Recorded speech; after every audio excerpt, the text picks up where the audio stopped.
Hello friends, कैसे हो आप सब? Hope you are doing well. हम कर रहे थे क्विक रिवीजन यहाँ पे जीएसटी का।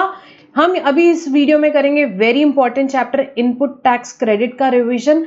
हम यहाँ पे इस रिवीजन में रूल 42, रूल 43 और ब्लॉक क्रेडिट पे यहाँ पे एक एक प्रॉब्लम भी देखेंगे। यहाँ पे वेरी इंपॉर्टेंट प्रॉब्लम्स जो है हम यहाँ पे डिस्कस करने वाले हैं। यहाँ पे बहुत ज्यादा एग्जाम में रेगुलरली क्वेश्चन पूछा जाता है रूल 42, 43 एंड ब्लॉक क्रेडिट से रिलेटेड। सो हम यहाँ पे क्या करने वाले हैं, चैप्टर का रिवीजन करेंगे और उसके साथ में ये 3 पॉइंट्स पे हम क्या करेंगे, प्रॉब्लम्स भी करेंगे। सो यहाँ पे बेटा ये अगर आपके पास नहीं है समरी बुक तो आप डाउनलोड कर लो मेरी वेबसाइट www.icaric.com से। और अगर अभी तक चैनल सब्सक्राइब नहीं किया तो प्लीज सब्सक्राइब कर लो। चलो अब क्विकली स्टार्ट करेंगे इनपुट टैक्स क्रेडिट का डिस्कशन। सबसे पहले क्या, सेक्शन 16 सब सेक्शन 1 क्या बोलता है, इनपुट टैक्स क्रेडिट कौन लेगा भाई? रजिस्टर्ड पर्सन ही ले सकता है। रजिस्टर्ड पर्सन ले सकता है किस चीज पे? जो भी उसने टैक्स पे किया, किस पे? On inward supply of goods और सर्विसेज। चाहे गुड्स का चाहे सर्विसेज का इनवर्ट सप्लाई हुआ हो, पर वो क्या करने वाला है, उसको यूज करने वाला है, या उसका इंटेंशन है क्या चीज का यूज करने के लिए, किसमें? इन द कोर्स और फर्दरेंस ऑफ बिजनेस। तो रजिस्टर्ड पर्सन क्या ले सकता है, इनपुट टैक्स क्रेडिट लेगा। यहाँ पे कब लेगा भाई? कुछ कंडीशंस है क्या? हाँ जी, कुछ कंडीशंस है। यहाँ पे क्या कंडीशंस है? उसके पास सबसे पहले होना चाहिए किसके बेसिस पे लेगा टैक्स क्या यहाँ पे क्रेडिट? वो वैलिड टैक्स इनवॉइस होना चाहिए, डेबिट नोट होना चाहिए, या जो भी प्रिस्क्राइब टैक्स पेइंग डॉक्यूमेंट है वो होना चाहिए जिसके बेसिस पे वो क्रेडिट ले सके। नेक्स्ट, उसने वैलिड रिटर्न फर्निश करना चाहिए, उसने रिटर्न फर्निश करना चाहिए।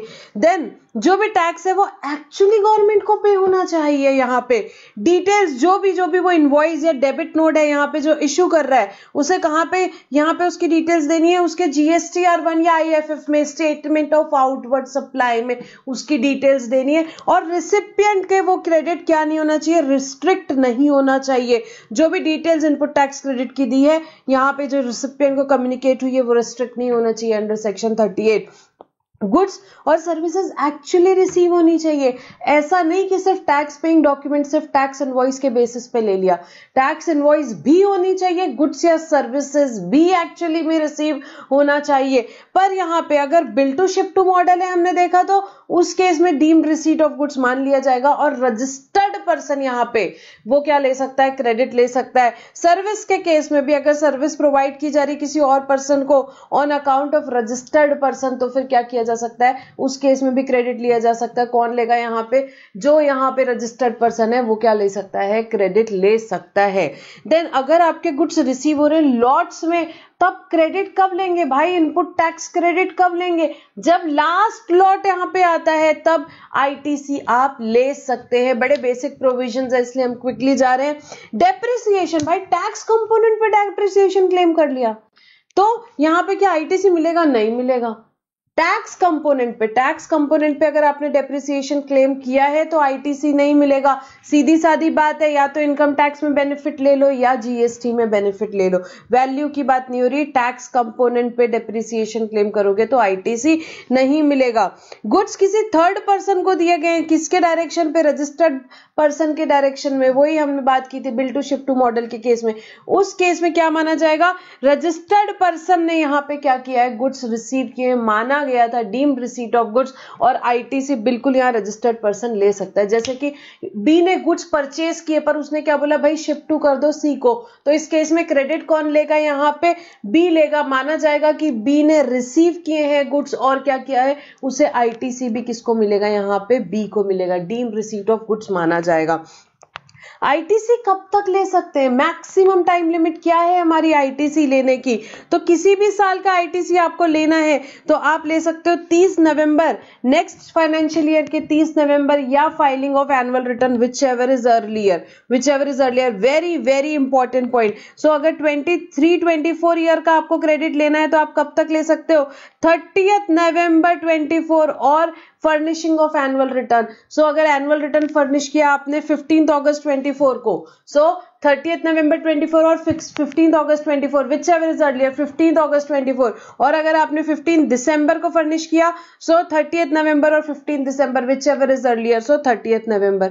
सो time limit, maximum time limit ITC लेने की, भाई ये साल जो हमारा चल रहा है जिससे रिलेटेड इनवॉइस या डेबिट नोट के आईटीसी की बात हो रही है, सो 23-24 में जो भी आपने इनवॉइस या डेबिट नोट इशू किए उसका मैक्सिमम टाइम लिमिट क्या रहेगा 30th November 24 और furnishing of annual return whichever is earlier. But ये टाइम लिमिट किस पे अप्लाई नहीं होती, रीअवेलमेंट ऑफ क्रेडिट, रीअवेल कर रहे हो अगर आप कोई क्रेडिट, पढ़ेंगे अभी आगे, रीअवेलमेंट ऑफ क्रेडिट जो पहले रिवर्स किया था उस केस में ये टाइम लिमिट अप्लाई नहीं होती। Next, reversal of input tax credit in case of non payment of consideration. भाई आपने क्या किया, आपने यहाँ पे गुड्स तो रिसीव कर लिए फॉर एग्जांपल, पर आपने पेमेंट ही नहीं किया, किसको, सप्लायर को, from 180 days from the date of issue of invoice. तो आपको क्या करना पड़ेगा, आपको रिवर्स करना पड़ेगा, यहाँ पे या रिवर्स करना पड़ेगा इनपुट टैक्स क्रेडिट, यहाँ पे जो भी आपने अवेल किया था अलोंग विथ इंटरेस्ट। पूरा पेमेंट नहीं किया तो पूरा रिवर्सल करना पड़ेगा, पार्ट पेमेंट नहीं किया तो पार्ट रिवर्सल करना पड़ेगा। एग्जांपल से समझेंगे, इंपॉर्टेंट है from exam point of view undoubtedly. Mister A supplier है, उन्होंने फॉर एग्जांपल मिस्टर बी को यहाँ पे क्या किया, सप्लाई किए गुड्स, इनवॉइस की डेट यहाँ पे 11th में है फॉर एग्जांपल, वैल्यू थी 1 लाख रुपए, यहाँ पे टैक्स इन्वॉल्व 18,000 रुपए।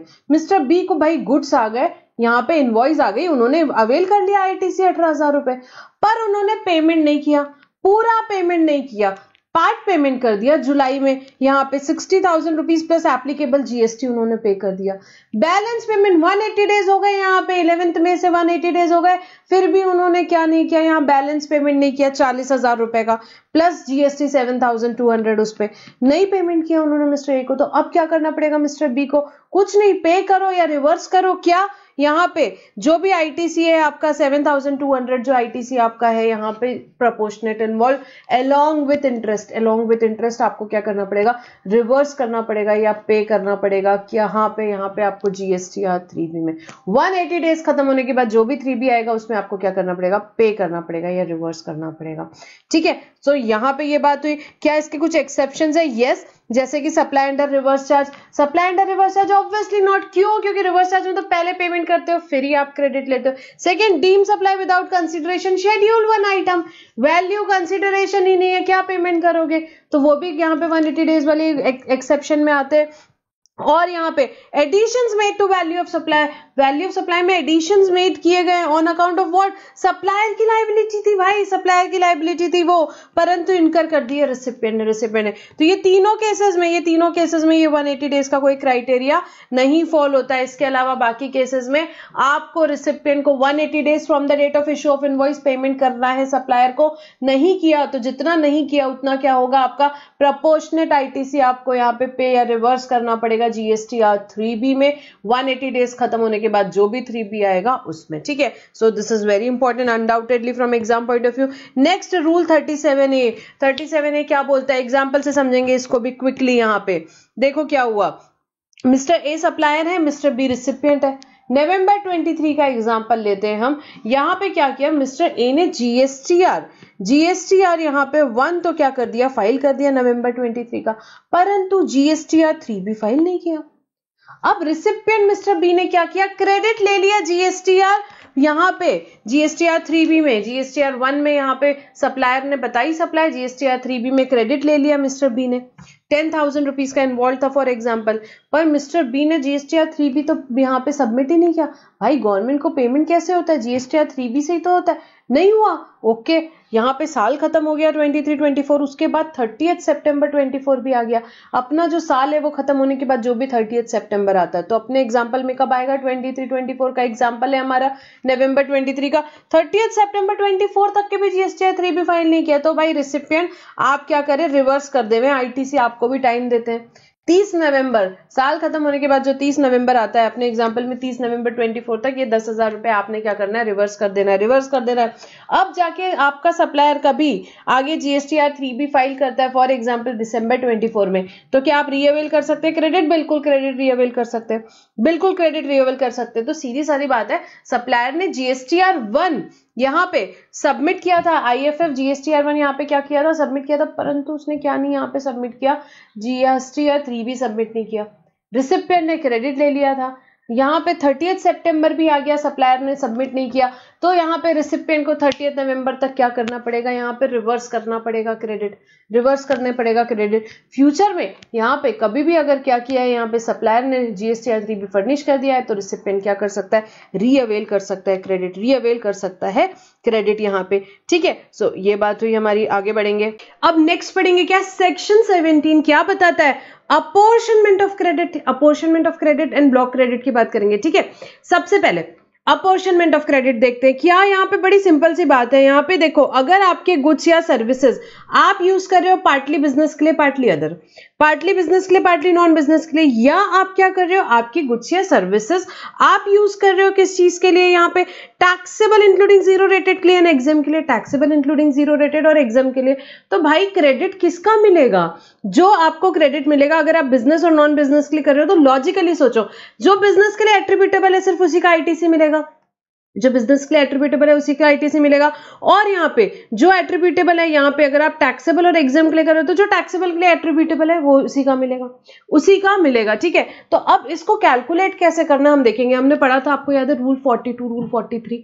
ठीक है, जब क्या हो रहा है आपके कैप यहाँ पे इनपुट सर्विसेज यहाँ पे आपने यूज की partly for business, partly for non business, या partly for exempt, partly for taxable including zero rated, तो उस केस में यहाँ पे क्रेडिट कैसे मिलेगा वो हम देखेंगे। एंड सिमिलरली कैपिटल गुड्स का भी देखेंगे, एक एक करके देखेंगे। रूल 42, 43 हमने ऑलरेडी पढ़ा था। ठीक है, रूल 42, 43 के लिए एग्जाम सप्लाई क्या होगी वो देखेंगे, नीचे चार्ट से देखेंगे हम।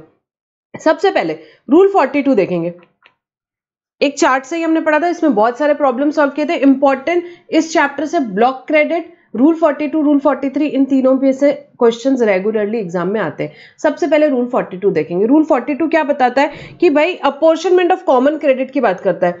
यहाँ पे क्या हुआ, इनपुट्स लिए, इनपुट सर्विसेज ली, इनपुट्स लिए, इनपुट सर्विसेज ली, वो यूज हो रहे हैं आपकी कॉमनली, मतलब एग्जाम के लिए भी यूज कर रहे हो, टैक्सेबल के लिए भी यूज कर रहे हो, बिजनेस के लिए भी यूज कर रहे हो, नॉन बिजनेस के लिए भी यूज कर रहे हो। तो उस केस में कॉमन क्रेडिट का अपॉर्शनमेंट कैसे होगा, यहाँ पे कॉमन क्रेडिट का कैसे होगा वो बात है। ठीक है, बहुत सिंपल सा रूल है, देखेंगे, बस ये आपको फॉलो करना है। इसमें क्या बात है, जो भी आपका इनपुट टैक्स है, जो भी आपका टैक्स है इनपुट्स पे, इनपुट सर्विसेज पे, जो आप यूज कर रहे हो नॉन बिजनेस पर्पस के लिए, नॉन बिजनेस पर्पस जो क्वेश्चन में दिया हुआ है, नॉन बिजनेस पर्पस के लिए यूज कर रहे हो T1। ठीक है, इसका तो आपका कोई क्रेडिट तो होता नहीं इलेक्ट्रॉनिक क्रेडिट लेजर में। ठीक है, इसको कैसे डिनोट करोगे आप, T1 से डिनोट करोगे, T1 से डिनोट करोगे।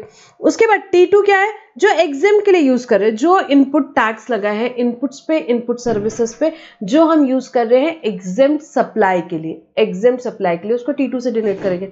नॉन बिजनेस वाले को T1 से डिनोट करेंगे, टैक्स जो लग के आए हैं। एग्जाम वाले को T2 से डिनोट करेंगे।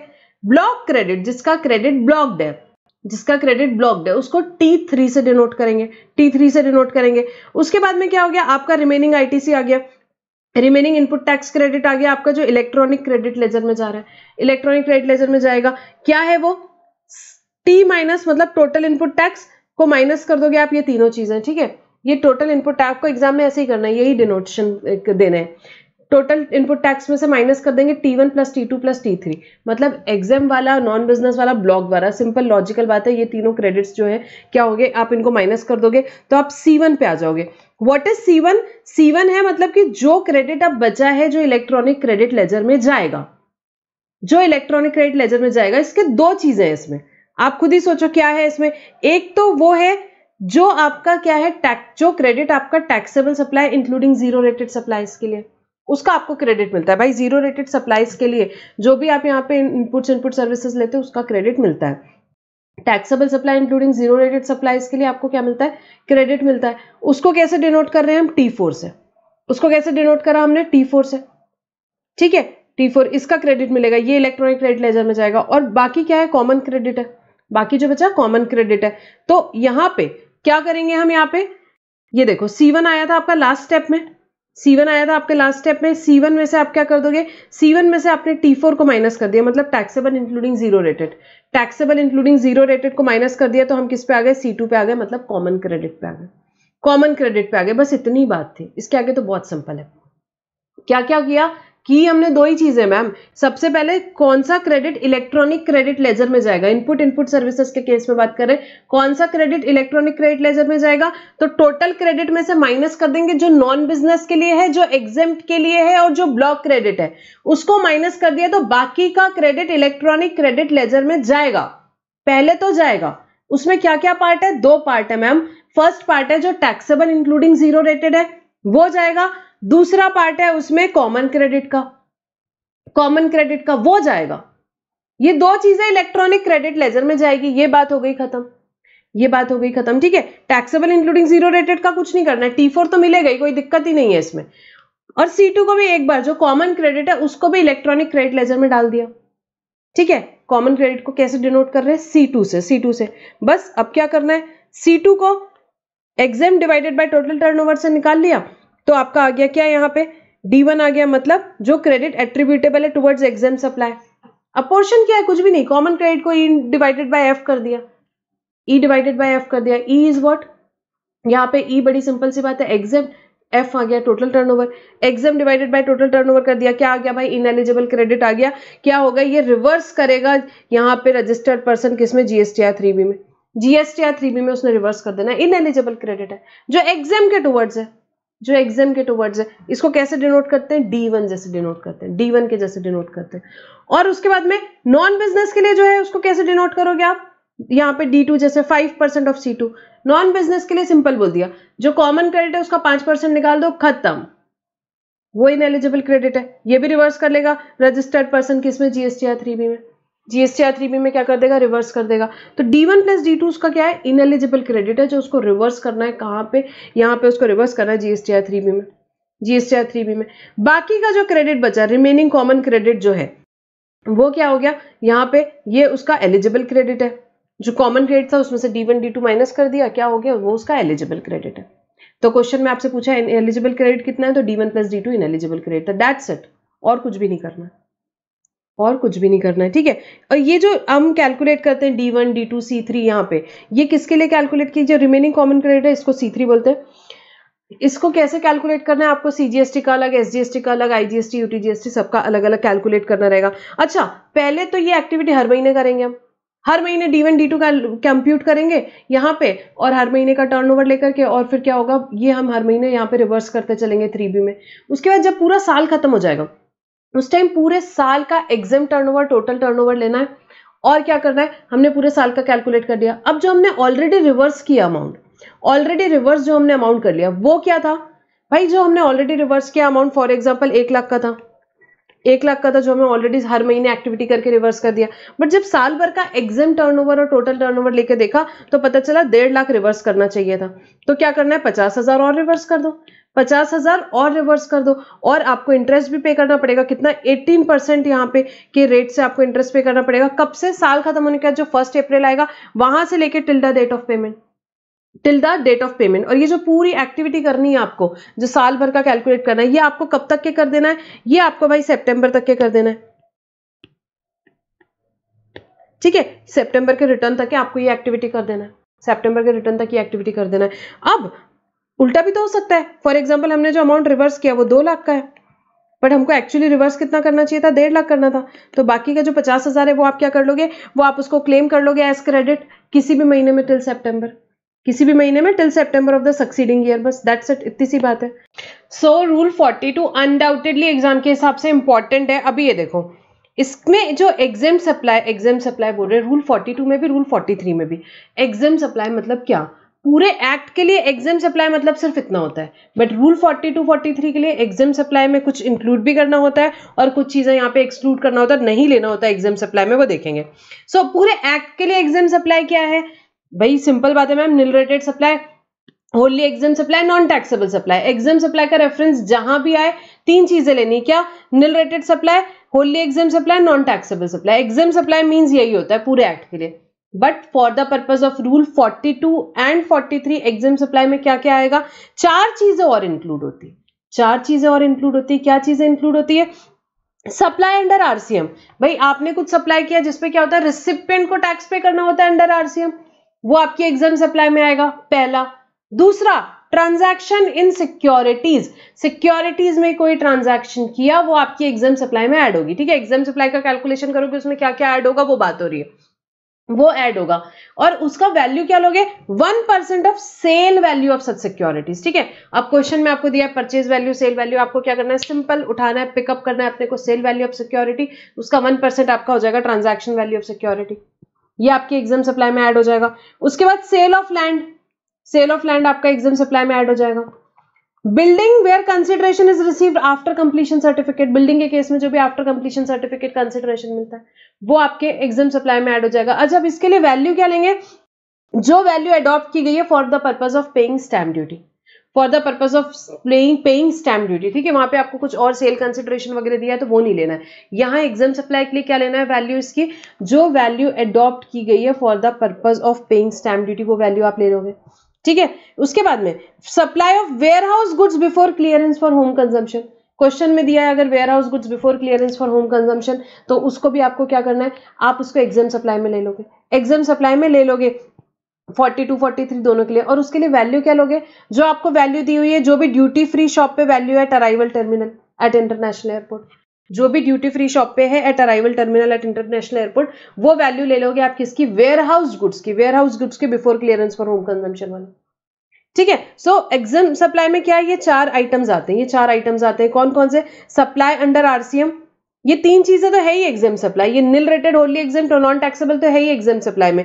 उसके अलावा for the purpose of rule 42 and 43 exempt supply में और क्या आएगा, supply under RCM, supply under RCM transaction in security, उसकी वैल्यू रहेगी 1% of sale value of security. Sale of land आ जाएगा एग्जाम सप्लाई में, बिल्डिंग जहां पे कंसिडरेशन रिसीव हो रहा है आफ्टर कंप्लीशन सर्टिफिकेट, और उसका वैल्यू क्या लोगे, जो भी वैल्यू अडॉप्टेड है for the purpose of paying stamp duty. और supply of warehouse goods before clearance for home consumption, ये भी आ जाएगा आपके एग्जाम सप्लाई में, और उसकी वैल्यू क्या लेंगे, जो भी वैल्यू है duty free shop at arrival terminal at international airport, that's it.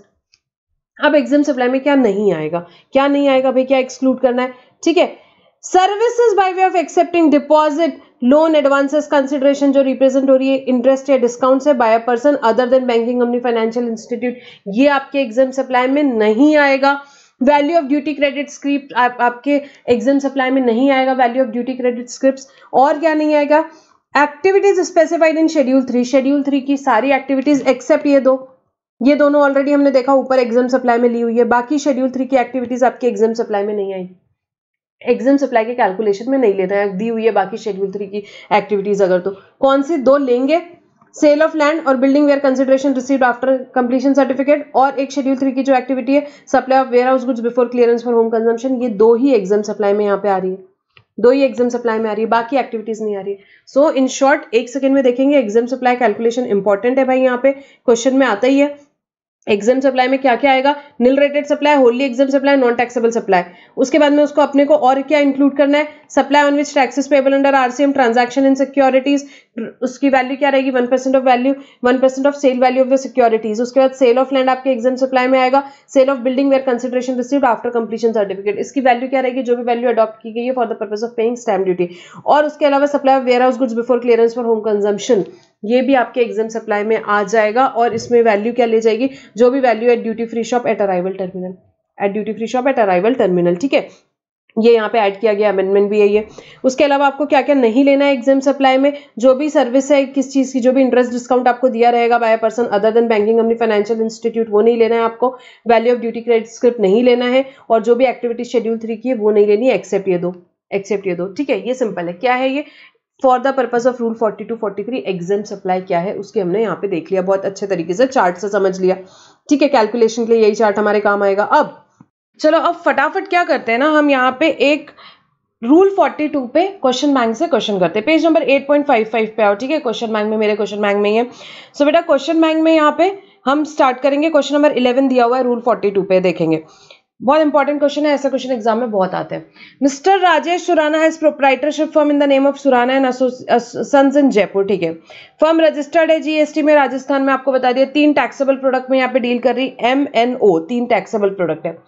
Tax under N is payable under reverse charge, N product जो है इनका उस पे टैक्स रिवर्स चार्ज पे पेएबल है, मतलब रिवर्स चार्ज पे कौन करता है, रिसिपिएंट टैक्स पे करता है, पता है हमको ये बात। The firm also provides taxable consultancy services provide कर रहे हैं, वो भी टैक्सेबल है। The firm has provided following details, अप्रैल से सितंबर का आपको डिटेल दिया हुआ है, ठीक है। तीनों प्रोडक्ट का टर्नओवर दिया है, टर्नओवर एम का, एन का, ओ का, यहाँ पे 14 लाख, 6 लाख, 10 लाख, ठीक है। एक्सपोर्ट कर रहे हैं, एम प्रोडक्ट को एक्सपोर्ट भी कर रहे हैं विद पेमेंट ऑफ आईजीएसटी। कर सकते हैं कि हाँ एक्सपोर्ट होता है विद पेमेंट ऑफ आईजीएसटी भी, टैक्स आपने पे कर दिया और आपने क्या किया, एक्सपोर्ट किया है 2.5 लाख। एक्सपोर्ट आप ओ प्रोडक्ट का एक्सपोर्ट कर रहे हो, अंडर एलयूटी कर रहे हो, लेटर ऑफ अंडरटेकिंग पे आप क्या कर रहे हो, एक्सपोर्ट करते हैं हम यहाँ पे, ठीक है। विदाउट पेमेंट हम एक्सपोर्ट भी कर सकते हैं। सो 10 लाख का एक्सपोर्ट है यहाँ पे ओ प्रोडक्ट का। कंसल्टेंसी सर्विस प्रोवाइड कर रहे हैं किसको, अलग अलग क्लाइंट्स को जो कि फॉरेन कंट्रीज में, पैसा कन्वर्टेबल फॉरेन एक्सचेंज में आ रहा है, ठीक है। हमारी बात हुई थी एक्सपोर्ट ऑफ सर्विस में पैसा कन्वर्टेबल फॉरेन एक्सचेंज में आ रहा है, बाकी कंडीशन सेटिस्फाई होती है तो क्या हो जाता है भाई, यहाँ पे एक्सपोर्ट का आपको मिल जाता है बेनिफिट 20 लाख का। बिल्डिंग सेल की इन लोगों ने, excluding stamp duty of 2.5 lakh being 2% of the value, ठीक है। तो यहाँ पे बता रहे हैं आपको बिल्डिंग सेल की, एक्सक्लूडिंग क्या है, ये स्टैम्प ड्यूटी है, 2.5 लाख की स्टैम्प ड्यूटी है, ठीक है। तो हमको पता है, हमको यहाँ पे एग्जाम सप्लाई के लिए यहाँ पे अगर निकालना पड़ा एग्जाम सप्लाई के लिए तो हम कैसे निकाल सकते हैं, यहाँ बिल्डिंग का वैल्यू कैसे लेते हैं हमने देखा था, ठीक है। तो यहाँ पे आपको दिया हुआ है value adopted for stamp duty आपकी निकल जाएगी रिवर्स कैलकुलेशन से। Interest receive on investment in FD with a bank, यहाँ पे इंटरेस्ट रिसीव हो रहा है आपको यहाँ एफडी पे, ठीक है। यहाँ पे 4 लाख रुपए। शेयर्स बेचे आपने, शेयर्स का आपको परचेज प्राइस भी दिया हुआ है, सेल प्राइस भी दिया हुआ है, अब आपको पता है क्या पिक करना है। Legal services received from an advocate in relation to product M, product M जो है आपका उसके लिए लीगल सर्विसेज ली है आपने 3,50,000 की। Common inputs and input services use for supply of goods and services mentioned above, क्या बताया आपको, जो भी कॉमन इनपुट सर्विसेज लिए क्यों, किस चीज के लिए, जो भी हम सप्लाई कर रहे हैं गुड्स या सर्विसेज उनके लिए जो भी कॉमन इनपुट सर्विसेज लिए वो आपको बता दिए। इनपुट्स 35 लाख के लिए, इनपुट सर्विसेज आपकी 15 लाख की है, ठीक है। तो ये सारे ट्रांजैक्शंस के लिए आपने कॉमन इनपुट सर्विसेज जो लिए वो आपको बता दिए। अब देखते हैं हमें क्या कैलकुलेट करने बोल रहे हैं। ये बोल रहे हैं जीएसटी लायबिलिटी कैलकुलेट कर लो भाई, सुराना एंड सन्स की क्या कर लो आप, जीएसटी लायबिलिटी कैलकुलेट कर दो। और आपको बता दिया है कि गुड्स के केस में रेट है 12%, सर्विस के केस में रेट है 18% और पिछले साल का इनका टर्नओवर था 85 लाख, ठीक है। यहाँ पे इन्होंने ये बता दिया आपको। अब यहाँ पे जीएसटी लायबिलिटी कैलकुलेट करने बोला है। अब हम एक एक चीज कैलकुलेट करना शुरू करते हैं। जीएसटी पेएबल जो आउटवर्ड सप्लाई पे पहले वो निकालते हैं, तो वो तो बड़ी सिंपल सी बात है भाई। टर्नओवर आपका एम का, एन का, ओ का दिया हुआ है। एम और ओ तो आपको फॉरवर्ड चार्ज में ही पे करना है, टैक्स का रेट क्लियरली 12% दिया हुआ है। एम और ओ कैसे पे करना है आपको, 12% पे आएगा सीधे, डायरेक्टली आपका जो भी वैल्यू है उस पर 12% लगा लिया हमने। एन जो है उस पर रिसिपिएंट को टैक्स पे करना है, रिसिपिएंट को टैक्स पे करना है, तो भाई आपकी आउटवर्ड लायबिलिटी में उसका टैक्स आएगा नहीं, नील हो जाएगा, ठीक है। आपकी आउटवर्ड लायबिलिटी में उसका टैक्स नहीं आएगा। फिर आप क्या कर रहे हो, वहां पे बताया आपको एक्सपोर्ट कर रहे हो प्रोडक्ट एम को विद पेमेंट ऑफ आईजीएसटी कर रहे हो, विद पेमेंट ऑफ आईजीएसटी, तो उस पर जीएसटी हमने निकाल लिया। क्लियर है, सिंपल है, डायरेक्टली 12% है बेटा, कैलकुलेशंस में अभी नहीं जाएंगे। उसके बाद आप एक्सपोर्ट कर रहे हो क्या, ओ प्रोडक्ट लेटर ऑफ अंडरटेकिंग पे, तो आपका एक्सपोर्ट क्या कर रहे हो आप, गुड्स का एक्सपोर्ट कर रहे हो, वो जीरो रेटेड सप्लाई हो जाएगा, यहाँ पे जीरो रेटेड सप्लाई हो जाएगा। यहाँ पे जीरो रेटेड सप्लाई की डेफिनेशन में हमने पढ़ा हुआ है, ठीक है। जो भी हम एक्सपोर्ट करते हैं या सप्लाई करते हैं SEZ यूनिट या डेवलपर को फॉर ऑथराइज्ड ऑपरेशन, वो क्या हो जाता है, उसको जीरो रेट का स्टेटस मिल जाता है, जीरो रेट का स्टेटस मिलता है। तो अभी आप लेटर ऑफ अंडरटेकिंग पे एक्सपोर्ट कर रहे हो तो वो क्या आता है, जीरो रेटेड सप्लाई होती है, मतलब उस पर जीरो रेट लगेगा, कुछ रेट लगेगा नहीं, तो इस पर कोई टैक्स लगेगा नहीं। नेक्स्ट कंसल्टेंसी सर्विसेज का एडजस्टमेंट दिया हुआ था, क्या बड़ी सिंपल सी बात है, क्या कंसल्टेंसी सर्विसेज आप किसी को दे रहे हो outside India, export of service की कंडीशंस पूरी हो रही है, क्या supplier is located in India, recipient is outside India, place of supply outside India fix हो रही है 13(2) के हिसाब से यहाँ पे आपका। उसके बाद में क्या हो रहा है, पैसा कन्वर्टेबल फॉरेन एक्सचेंज में आ रहा है, और लास्ट क्या, सप्लायर और recipient not merely establishment of distinct person. तो एक्सपोर्ट ऑफ सर्विस की यहाँ पे कंडीशन पूरी हो रही है। ये हम अज्यूम करेंगे यहाँ पे क्योंकि क्वेश्चन में क्लियर दिया नहीं हुआ है, तो क्या कि एक्सपोर्ट जो किया गया अंडर LUT किया गया, एक्सपोर्ट क्या किया गया, अंडर LUT किया गया, और इसको फिर जीरो रेट का स्टेटस मिल रहा है, जीरो रेट का स्टेटस मिल रहा है, तो इस पर टैक्स आ गया नील, कोई टैक्स नहीं भाई, एक्सपोर्ट ऑफ सर्विस है तो कोई टैक्स नहीं लग रहा है, जीरो रेट का स्टेटस मिल रहा है हमको यहाँ पे। उसके बाद में एक क्वेश्चन में क्या दिया हुआ था, सेल ऑफ बिल्डिंग कर रहे हो भाई, सेल ऑफ बिल्डिंग कर रहे हो, यहाँ पे क्लियरली लिखा हुआ है क्या, यहाँ पे शेड्यूल 3 में हमने पढ़ा था, आफ्टर कंप्लीशन सर्टिफिकेट जो भी हमारे यहाँ पे आता है उस केस में क्या हो जाता है, ये सप्लाई ही नहीं होता है, सप्लाई नहीं होता तो कोई जीएसटी लगने का सवाल ही नहीं होता, ठीक है। Neither supply of goods nor supply of service, sale of building, यहाँ पे हमारी बात हुई है शेड्यूल 3 में। Hence it is not liable to GST, कोई जीएसटी नहीं लगेगा। इंटरेस्ट रिसीव्ड ऑन एफडी, जो भी एफडी पे यहाँ पे हमको जो भी हमने इन्वेस्टमेंट किया एफडी में बैंक में, उस पर जो इंटरेस्ट मिलता है वो हमारा एग्जेम्प्ट होता है। हमारी बात हुई इंटरेस्ट डिस्काउंट एग्जेम्प्ट होता है, एग्जेम्पशन के चैप्टर में पढ़ा था। तो ये क्या होता है, एग्जेम्प्ट होता है, तो ये एग्जेम्प्ट हो गया, यहाँ पे भी कोई जीएसटी नहीं लगेगा। सेल ऑफ शेयर, सिक्योरिटीज, हमने देखा था गुड्स की डेफिनेशन से भी हटाया है, सर्विस की डेफिनेशन से भी हटाया है, तो ये क्या है, इस पे कोई जीएसटी नहीं लगेगा, कोई जीएसटी नहीं लगेगा। सो ये टोटल आपका जीएसटी आउटवर्ड सप्लाई पे कितना आ गया, 3,18,000 रुपए आ गया, 3,18,000 रुपए आ गया। अब इसके बाद में देखेंगे कॉमन क्रेडिट क्वेश्चन में कितना दिया हुआ है, ये देखो, ये सारे हमने एडजस्टमेंट्स लिए। कॉमन क्रेडिट आपके क्वेश्चन में ये सब तो हमने की लिया एडजस्टमेंट, अभी टर्नओवर सारे।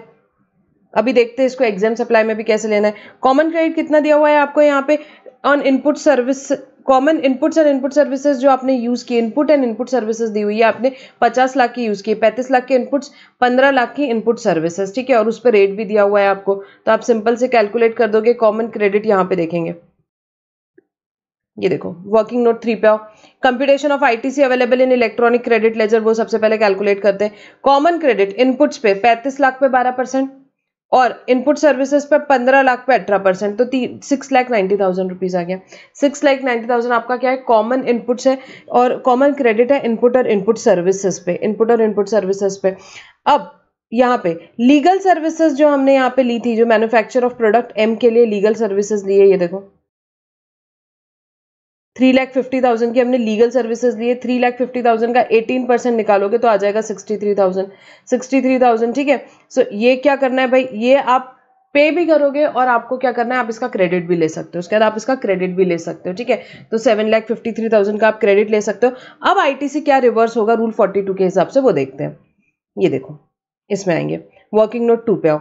कॉमन क्रेडिट्स कितना आया, 6,90,000 आया, हमने अभी कैलकुलेट किया। ये देखो ये जो कॉमन क्रेडिट है 6,90,000, 35 लाख का 12% और 15 लाख का 18%। 35 लाख के आपने गुड्स लिए थे कॉमन, और यहाँ पे और ये क्या बात थी, सर्विसेज आपने कितने की ली थी, 15 लाख की, तो इस पे आपका कॉमन क्रेडिट 6,90,000 आ गया। सो 6,90,000 पे 6,90,000 को आप क्या करोगे, exam divided by total turnover से यहाँ पे आप डिवाइड करोगे, ठीक है। तो एग्जाम टर्नओवर हमारा कितना है, एग्जाम टर्नओवर हमारा कितना है, बड़ा सिंपल सी बात है। देखो एग्जाम टर्नओवर में क्या क्या आएगा, हमारी बात हुई है एग्जाम सप्लाई की डेफिनेशन हमने अभी देखी थी, उसमें आपको क्या क्या और इंक्लूड करना है, ये देखो वैल्यू ऑफ एग्जाम सप्लाई में क्या क्या आएगा, जिसपे टैक्स, रिवर्स चार्ज पे रिसिपेंट पे करता है, transaction in security, sale of land, उसके बाद सेल ऑफ बिल्डिंग यहाँ आफ्टर कंप्लीशन सर्टिफिकेट वाली, और यहाँ पे ये बात हुई है हमारी, ठीक है। और यहाँ पे वो भी आएगा, एक पॉइंट और है क्या, हमारा supply of warehouse goods, पर यहाँ पे हमको क्वेश्चन में दिया हुआ नहीं है। वैल्यू क्या क्या लेनी है अभी देखते जाते हैं। अभी supply of goods under reverse charge, reverse charge पे आपका कौन सा प्रोडक्ट है, यहाँ पे एक ही प्रोडक्ट है आपका रिवर्स चार्ज पे, टर्नओवर ऑफ एन, ये आपका रिवर्स चार्ज में चले जाएगा। 6 लाख रुपीज आपके किस में चले जाएगा, ये यहाँ पे आपका सीधे सीधे एग्जाम सप्लाई में जाएगा 6 लाख रुपीज। उसके बाद में आपके एग्जाम सप्लाई में क्या जाएगा, सेल ऑफ बिल्डिंग, यहाँ पे इंटरेस्ट रिसीव्ड ऑन इन्वेस्टमेंट, ये भी जाएगा, ठीक है। सेल ऑफ बिल्डिंग जो है हमारा, वो कितना अमाउंट जाएगा, देखो आपका 2.5 लाख की स्टैम्प ड्यूटी दी हुई है विच इज 2%, तो 2.5 लाख डिवाइडेड बाय 2 इंटू 100 आपका यहाँ पे आ गया। यहाँ पे क्योंकि value adopted for paying stamp duty ही ली जाती है यहाँ पे सेल ऑफ बिल्डिंग में। ये एग्जाम सप्लाई वैसे नहीं है, परंतु हमको क्या करना है, for the purpose of rule 42 को एग्जाम सप्लाई में लेना है। सो रिवर्स चार्ज लिया हमने, सेल ऑफ बिल्डिंग ली, उसके बाद शेयर्स का ट्रांजैक्शन दिया हुआ है, शेयर्स का ट्रांजैक्शन दिया हुआ है कितना, 2,50 लाख का सेल वैल्यू ऑफ शेयर्स दिया, परचेज वैल्यू को इग्नोर करो, sale value of shares 2,50 lakh दिया, उसका 1% of sale value of that, तो 2.5 लाख रुपए आपका क्या आ गया यहाँ पे, ये आ गया आपका जो भी sale value of shares, shares का जो वैल्यू आपको यहाँ पे लेना है। So 6 lakh plus 1,25 lakh plus 2,50,000, ये आपका क्या आ गया, ये आपका एग्जाम सप्लाई है 1,33,50,000, 1,33,50,000। और डिवाइड करना है क्या, टोटल टर्नओवर से। टोटल टर्नओवर में तो क्या आएगा, सारी चीजें आ जाएंगी यहाँ पे, ये देखो ये सारे टर्नओवर्स आपके टोटल टर्नओवर में आएंगे। एम का टर्नओवर, एन का टर्नओवर, ओ का turnover, export of M, export of O, consultancy services, ये सारे यहाँ पे बिल्डिंग का जो वैल्यू है, ये सब चीजें आपका, इंटरेस्ट रिसीव ऑन एफडी, यहाँ पे सेल ऑफ शेयर्स, ये सब आपका किस में आ जाएगा, टोटल टर्नओवर में आ जाएगा, टोटल टर्नओवर में आ जाएगा। एंड डेफिनेटली यहाँ पे आपको क्या लेना है, ये देखो ये जो है, ये तीन चीजें जो है 6 लाख 1,25 lakhs एंड 2,50,000, ये भी इसका वैल्यू टोटल टर्नओवर में भी यही लेना है। जो एग्जाम सप्लाई में वो टोटल टर्नओवर में भी वही आएगा, 1 करोड़ और 25 lakhs, 4 lakhs और यहाँ पे सॉरी 4 lakhs नहीं, 2,50,000 एंड 6 lakhs। इसके अलावा बाकी भी जो सारे टर्नओवर है वो भी आपके टर्नओवर में आ जाएंगे यहाँ पे। और यहाँ पे क्या आ गया, आपका टोटल टर्नओवर आ गया 1,94 lakhs, 1,94 lakhs। और कुछ भी नहीं करना है, अब सिंपल से आपको क्या करना है, यहाँ पे ये सारी चीजें आपने टोटल टर्नओवर में ले ली। एग्जाम सप्लाई में सिर्फ 3 चीजें आई, क्या क्या आई, जो आपका रिवर्स चार्ज वाला ट्रांजैक्शन था, सेल ऑफ सिक्योरिटीज, और जो यहाँ पे हमारा तीसरा कौन सा पॉइंट दिया हुआ था, यहाँ पे सेल ऑफ बिल्डिंग वाला, वो आपके रिवर्स चार्ज के इसमें आ गए। इंटरेस्ट वगैरह नहीं लेना है रिवर्स, यहाँ पे आपको किसमें इंटरेस्ट वगैरह आपको नहीं लेना है, किसमें, एग्जाम सप्लाई में। टोटल टर्नओवर में हमने ले लिया सब कुछ। कुछ भी नहीं, अब क्या करना है, खाली 6,90,000 आपका दिया हुआ है, 6,90,000 कॉमन क्रेडिट है। मल्टीप्लाई किया हमने किससे, हमने मल्टीप्लाई किया एग्जाम से, डिवाइड किया टोटल से, तो हमारा ये आ गया 4,74,820। ये क्या हो गया, कॉमन क्रेडिट जो कि एट्रीब्यूटेबल है towards exam supply, common credit जो कि एट्रीब्यूटेबल है towards exempt supply, that's it. अब कुछ भी नहीं करना है, ये जो आईटीसी है, जो common credit towards exempt supply, इसको आप रिवर्स कर दोगे और बाकी का आपका आ गया नेट आईटीसी, बाकी का आपका आ गया नेट आईटीसी। नेट आईटीसी कितना लेना है आपको, 278,180, 278,180। अब हम देखेंगे हमको क्या जीएसटी पेएबल है यहाँ पे।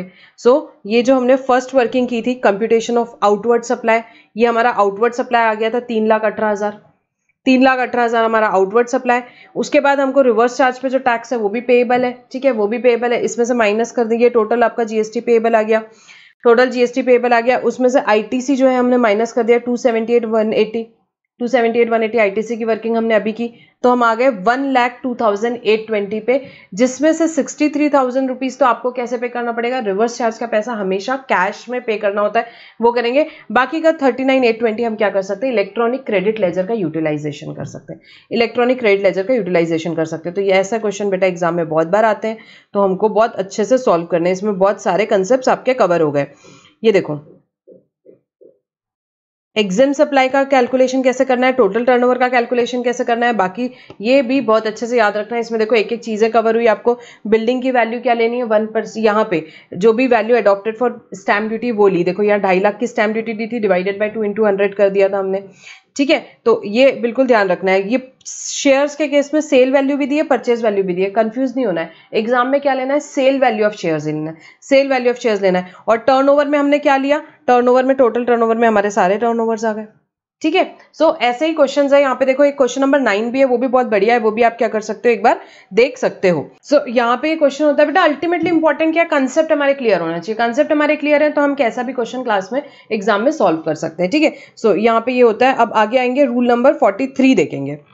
नेक्स्ट रूल 43 देखेंगे। रूल 43 किसके लिए बात कर रहा है भाई, कैपिटल गुड्स। कैपिटल गुड्स आपके पास आए, उस केस में कैसे रिवर्सल करना है, उस केस में कैसे रिवर्सल करना है, ठीक है। जब हम कैपिटल गुड्स किसके लिए यूज कर रहे हैं भाई, partly for business, partly for non business, partly for exempt, partly for taxable including zero rated, उस केस में कैसे लेना। तो बड़ी सिंपल सी बात है, देखो क्वेश्चन में 2 चीजें कैलकुलेट करनी रहेगी। क्या, एक इलेक्ट्रॉनिक क्रेडिट लेजर में क्या क्रेडिट करना है वो आपको बताना पड़ेगा, कॉमन क्रेडिट आपका क्या है वो आपको बताना पड़ेगा, और आप क्या रिवर्सल कर रहे हो वो आपको बताना पड़ेगा। तो ये 2 कैलकुलेशन के तो अलग अलग डेफिनेटली टेबल बनेंगे, हर क्वेश्चन में ऐसे ही होगा, ठीक है। ये देखो इनपुट टैक्स आपका दिया हुआ है कैपिटल गुड्स को, जिसको यूज कर रहे हो, इंटेंडेड टू बी यूज्ड है किस चीज के लिए, एक्सक्लूसिवली नॉन बिजनेस के लिए या एग्जेम्प्ट के लिए। आप बताओ क्या करोगे, मैम उसको क्रेडिट ही नहीं करेंगे ना इलेक्ट्रॉनिक क्रेडिट लेजर में, सिंपल सी बात है। टोटली नॉन बिजनेस के लिए, टोटली नॉन बिजनेस के लिए कैपिटल गुड्स आया, टोटली नॉन बिजनेस के लिए यूज हो, टोटली एग्जाम सप्लाई के लिए यूज हो रहा है, तो उस पे, उस कैपिटल गुड्स पे जो क्रेडिट रहेगा वो इलेक्ट्रॉनिक क्रेडिट लेजर में लेके ही नहीं जाएंगे।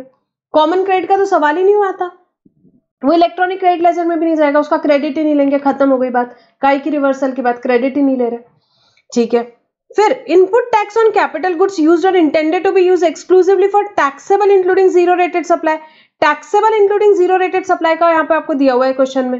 अब आपने यहाँ पे कोई कैपिटल गुड्स लेके आए हो, वो taxable including zero rated 100% taxable goods के लिए यूज हो रहा है, 100% टैक्सेबल गुड्स के लिए यूज हो रहा है। क्या करोगे मैम, क्रेडिट ले लेंगे, उसमें क्या बात होगी, क्रेडिट ले लेंगे, और वो कोई कॉमन क्रेडिट नहीं है, टैक्सेबल इंक्लूडिंग जीरो रेटेड के लिए, हमने कोई रिवर्सल नहीं करना है, क्रेडिट लेंगे, ले लो क्रेडिट, ले लिया क्रेडिट, खत्म बात ये भी।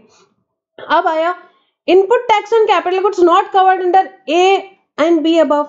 कौन सा है, कैपिटल गुड्स ए और बी में, जो कि क्या बात हो रही है, जो ए और बी में कवर नहीं हो रहा है, मतलब कॉमन कैपिटल गुड्स है क्या? यस, कॉमन कैपिटल गुड्स है। तो पहले तो बोला गया कि उसको क्रेडिट तो कर दो इलेक्ट्रॉनिक क्रेडिट लेजर में, पहले पूरा क्रेडिट कर दो, जितना भी क्रेडिट है पूरा क्रेडिट कर दो आप इलेक्ट्रॉनिक क्रेडिट लेजर में, जितना भी आपका इनपुट टैक्स क्रेडिट है आपने क्रेडिट कर दिया, और उसको डिनोट करोगे एज ए कॉमन क्रेडिट है, वो आपका वो कॉमन क्रेडिट भी है, ठीक है। तो एक बार तो उसको कॉमन क्रेडिट के कैलकुलेशन में भी ले लो और पूरा का पूरा इलेक्ट्रॉनिक क्रेडिट लेजर में पहले क्रेडिट कर दो।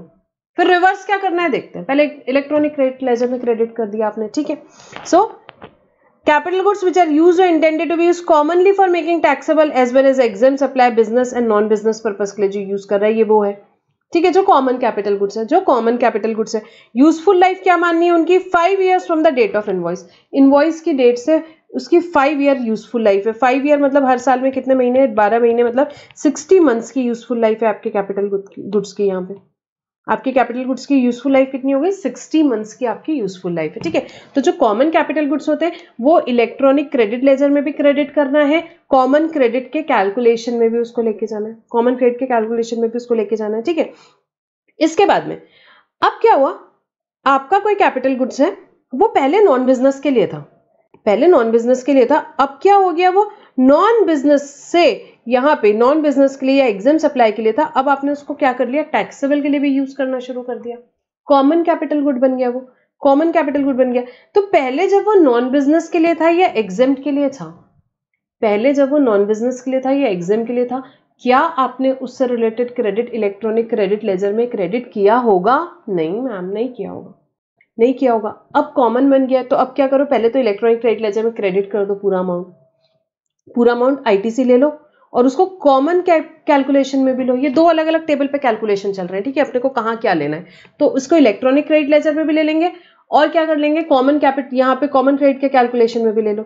कौन सा है यहाँ पे कैपिटल गुड? भाई पहले जब मैंने खरीदा तब 2 साल तो उसको यूज किया मैंने नॉन बिजनेस के लिए, एग्जाम के लिए, अब मैं उसको टैक्सेबल के लिए भी यूज करने लगा, मतलब अब वो मेरा कॉमन कैपिटल गुड बन गया, ठीक है। क्वेश्चन में ऐसी ही रहेगी, मशीनरी ए थी, 2 साल पहले खरीदा था, उस टाइम एग्जाम के लिए यूज कर रहे थे, अब कॉमन के लिए यूज कर रहे हो, तो जब कॉमन के लिए यूज करने लगे तो उसको क्रेडिट कर दो आप इलेक्ट्रॉनिक क्रेडिट लेजर में, इलेक्ट्रॉनिक क्रेडिट लेजर में आपको उसको क्रेडिट कर देना है, ठीक है। और आपको क्या कर देना है, उसको कॉमन क्रेडिट के कैलकुलेशन में भी ले लेना है, कॉमन क्रेडिट के कैलकुलेशन में भी उसको ले लेना है, ठीक है, ये बात हुई। अब ITC in respect of such capital goods shall be denoted as A and it shall be credited to electronic credit ledger, ये बात हो गई। Ineligible credit attributable to the period during which such capital goods were covered under clause A shall be denoted as TIE, मतलब जितने period के लिए यहाँ पे वो कहाँ कवर्ड थे, ये पॉइंट में, मतलब नॉन बिजनेस या एग्जाम के लिए जितने साल यूज किए, फॉर एग्जाम्पल 2 साल यूज किए, तो उतने पीरियड वो किस चीज के लिए थे, उतने पीरियड वो किसके लिए थे, आपके वो कैपिटल गुड्स किसके लिए थे, इनएलिजिबल क्रेडिट था मैम, उतने पीरियड उसका नॉन बिजनेस पर्पस के लिए यूज किया गया, उतने पीरियड इनएलिजिबल क्रेडिट है उतने पीरियड का, उसको कैसे डिनोट करोगे, TIE and it shall be calculated at the rate of 5% for every quarter और पार्ट देयर ऑफ, और उसको आपको कैसे कैलकुलेट करना है, 5% फॉर एवरी क्वार्टर और part there of, 5% for every quarter or part thereof and added to the output tax liability of the tax period in which such credit is claimed।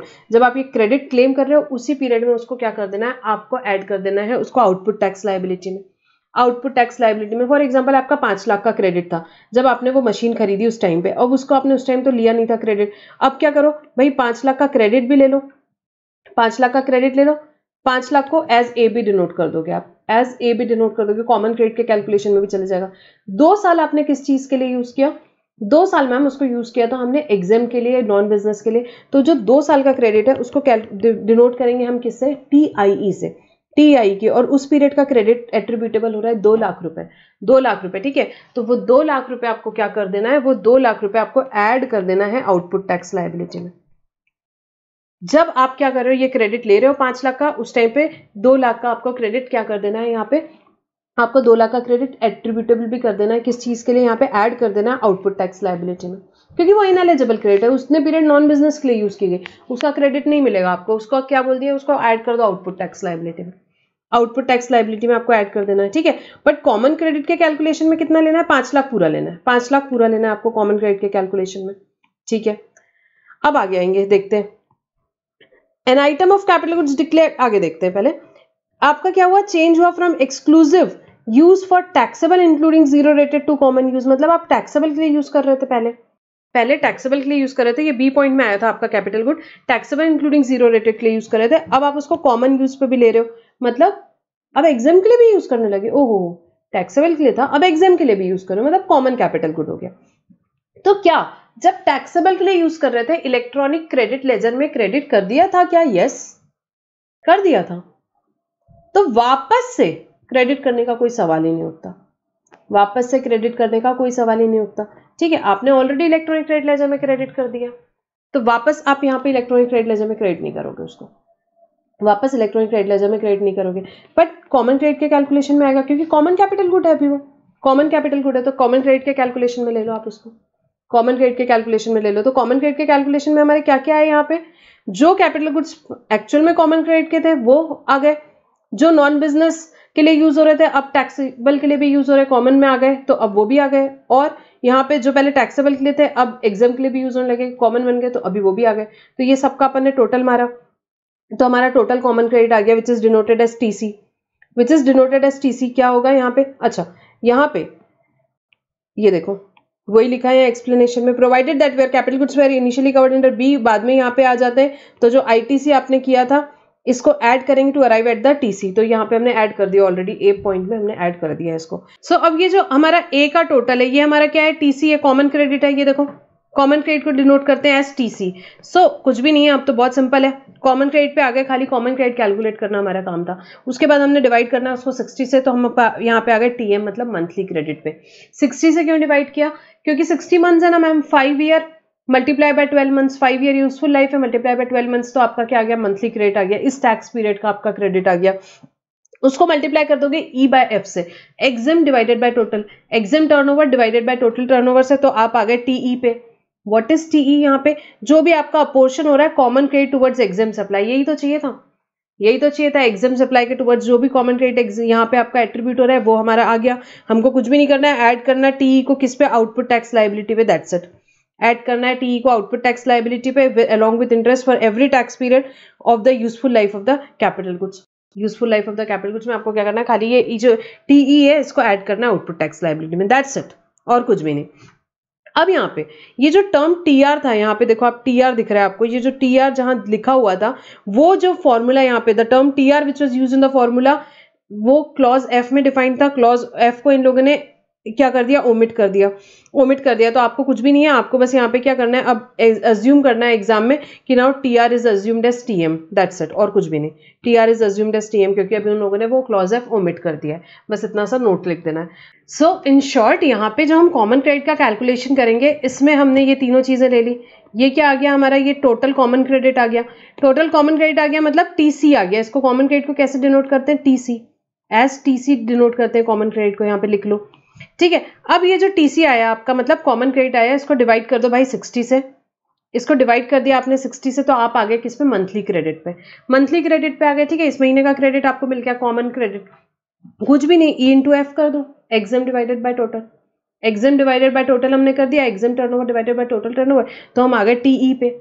इसको क्या करना है, ऐड करना है output tax liability में, खाली output tax liability में इसको ऐड करना है। अच्छा, ये जो टर्म टीआर था पहले डिफाइन था क्लॉज एफ में, उसको ओमिट कर दिया है, तो बस हमको एग्जाम में खाली ये नोट लिख देना है, clause F has been omitted, that's why TM has been assumed as TR, ठीक है, TM has been assumed as TR, that's it, खत्म बात हो गई।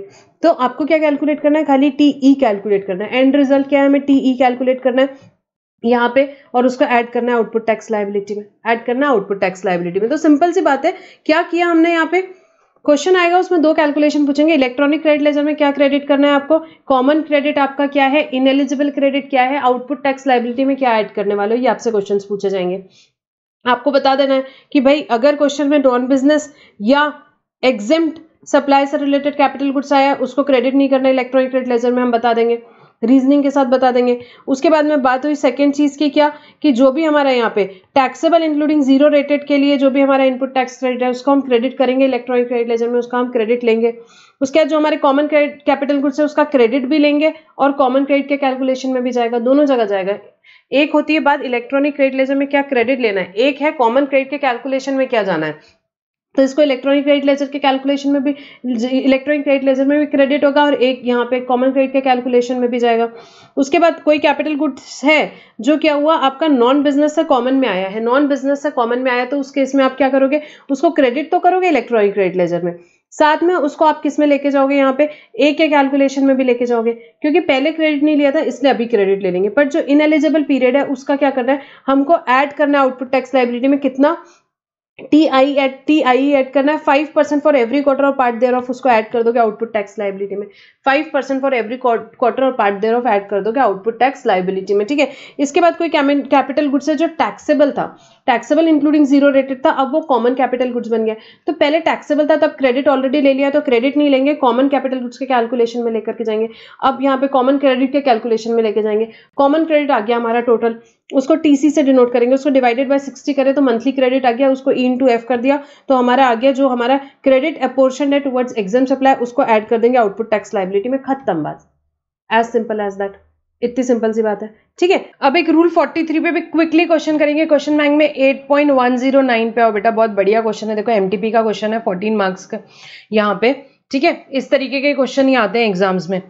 So, Zingle Private Limited is a manufacturing company registered in GST in the state of Uttar Pradesh. Registered है कहाँ, उत्तर प्रदेश में। 2 taxable product है इनके पास, अल्फा और बीटा। टैक्सेबल प्रोडक्ट इनके कौन कौन से हैं, अल्फा और बीटा, ठीक है, okay. And 1 exempt product gamma, gamma इनका एग्जेम्ड है, ठीक है। On 1 October while product beta got exempted, 1 अक्टूबर से क्या हुआ, बीटा जो है इनका एग्जेम्प्ट हो गया, एग्जेम्प्ट प्रोडक्ट कौन सा हो गया, बीटा हो गया। Through an exemption available, through an exemption notification, exemption available on gamma got withdrawn, मतलब गामा आपका क्या हो गया, टैक्सेबल हो गया ऑन द सेम डे, ठीक है। अल्फा तो वैसा का वैसा रहा, तो यहाँ 1 अक्टूबर के पहले क्या था, आपके टैक्सेबल प्रोडक्ट थे अल्फा और बीटा, और 1 अक्टूबर और एग्जाम प्रोडक्ट कौन सा था यहाँ पे आपका गामा, और 1 अक्टूबर के बाद आपका क्या हो गया भाई, 1 अक्टूबर से अल्फा और गामा आपका टैक्सेबल हो गया, बीटा आपका एग्जेम्प्ट हो गया, ठीक है। ऐसे लिख लेना, एग्जाम में इंपॉर्टेंट जरूरी है, ये काम आएगा बार बार। The turnover of alpha beta and gamma in the month of October was 9 lakh, 10 lakh and 6 lakh, आपको टर्नओवर दिया है अक्टूबर महीने का तीनों प्रोडक्ट का। अब अक्टूबर महीने में आपका एग्जाम प्रोडक्ट कौन सा है, बीटा, तो बीटा का टर्नओवर आपका यहाँ पे कितना दिया हुआ है, यहाँ पे 10 लाख, तो 10 लाख आपका एग्जाम टर्नओवर हो गया अक्टूबर का, और 25 लाख आपका क्या हो गया, यहाँ पे टोटल टर्नओवर हो गया, टोटल टर्नओवर हो गया। Jingle limited has furnished the following details, ये सब डिटेल्स उन्होंने आपको दिए। मशीनरी यू उन्होंने परचेज की 1 अक्टूबर को, कब कर, अच्छा पूछा क्या है क्वेश्चन में, नीचे देखते हैं। पहले आपसे पूछ रहा है ये सब 4 चीजें कंप्यूट करने, अमाउंट ऑफ आईटीसी जो इलेक्ट्रॉनिक क्रेडिट लेजर में क्रेडिट करना है अक्टूबर महीने के लिए, aggregate value of common credit total कितना है आपका वो बताना है, common credit attributable to exempt supply in the month of October वो बताना है आपको, GST liability of the company through electronic cash ledger for the month of October, अगर ओपनिंग बैलेंस निल है तो कैश लेजर से कितना पे करना है आपसे ये पूछ रहे हैं। अज्यूम करो आप सारे प्रोक्योरमेंट कहाँ से are from the states other than Uttar Pradesh, similarly the company sales और products other than Uttar Pradesh, ठीक है। सब कुछ इंटर स्टेट है आपको बता दिया, तो आईजीएसटी लगेगा, आईजीएसटी का रेट 18% है आपको बता दिया है यहाँ पे, ठीक है। सो अब देखते हैं कि एक प्रोडक्ट और डायरेक्टली हम आंसर देखते जाएंगे बेटा, अभी हमारे पास बहुत टाइम नहीं है। सो 4 चीजें क्या करनी है, आईटीसी आपका इलेक्ट्रॉनिक क्रेडिट लेजर में कितना जा रहा है, आपका कॉमन क्रेडिट कितना है, एग्जेम्प्ट सप्लाई के टुवर्ड्स कितना है, और जीएसटी लायबिलिटी आपको कैश में कितनी डिस्चार्ज करी वो पूछ रहा है आपसे, ठीक है। सो एक एक कंप्यूटेशन करते हैं। मशीनरी यू हमने परचेज की कब, 1 अक्टूबर को, यूज कर रहे हैं हम तीनों प्रोडक्ट्स में, तीनों प्रोडक्ट में यूज हो रही है, एग्जाम में भी टैक्सेबल में भी। कॉमन कैपिटल गुड आया है हमारे यहाँ पे, कॉमन कैपिटल गुड आया है, ठीक है। उसका प्राइस 2 लाख रुपए और उस पर जीएसटी लग के आया 36,000 का जीएसटी, तो फिर क्या हो जाएगा भाई, क्या इसका आपको क्रेडिट मिलेगा इलेक्ट्रॉनिक क्रेडिट लेजर में, yes ma'am, electronic credit ledger में भी मिलेगा, और हम जो यहाँ पे कंप्यूट कर रहे हैं यहाँ पे क्या, कॉमन क्रेडिट उसमें भी जाएगा, कॉमन क्रेडिट में भी जाएगा ना मैम, यहाँ पे कॉमन कैपिटल गुड है तो वो कॉमन क्रेडिट के कैलकुलेशन में भी जाएगा, ठीक है। ये लिख दिया हमने, और साथ में ऐसे नोट लिखते चलना है बेटा, यहाँ पे नोट रहेगा, नोट में हमको क्या लिखते जाना, आईटीसी और कैपिटल गुड्स जो यूज कर रहे हैं हम टैक्सेबल के लिए, एग्जाम के लिए भी उसको डिनोट कर रहे हैं, और it shall be credited to electronic credit ledger, तो हमें यहाँ पे सब पॉइंट्स में नोट लिखते चलना है, ठीक है। फिर उसके बाद में क्या आया, मशीनरी वी आई, वो परचेज कर रहे हैं हम 1 अक्टूबर को, वो यूज हो रही है किसके लिए, अल्फा के लिए और गामा के लिए।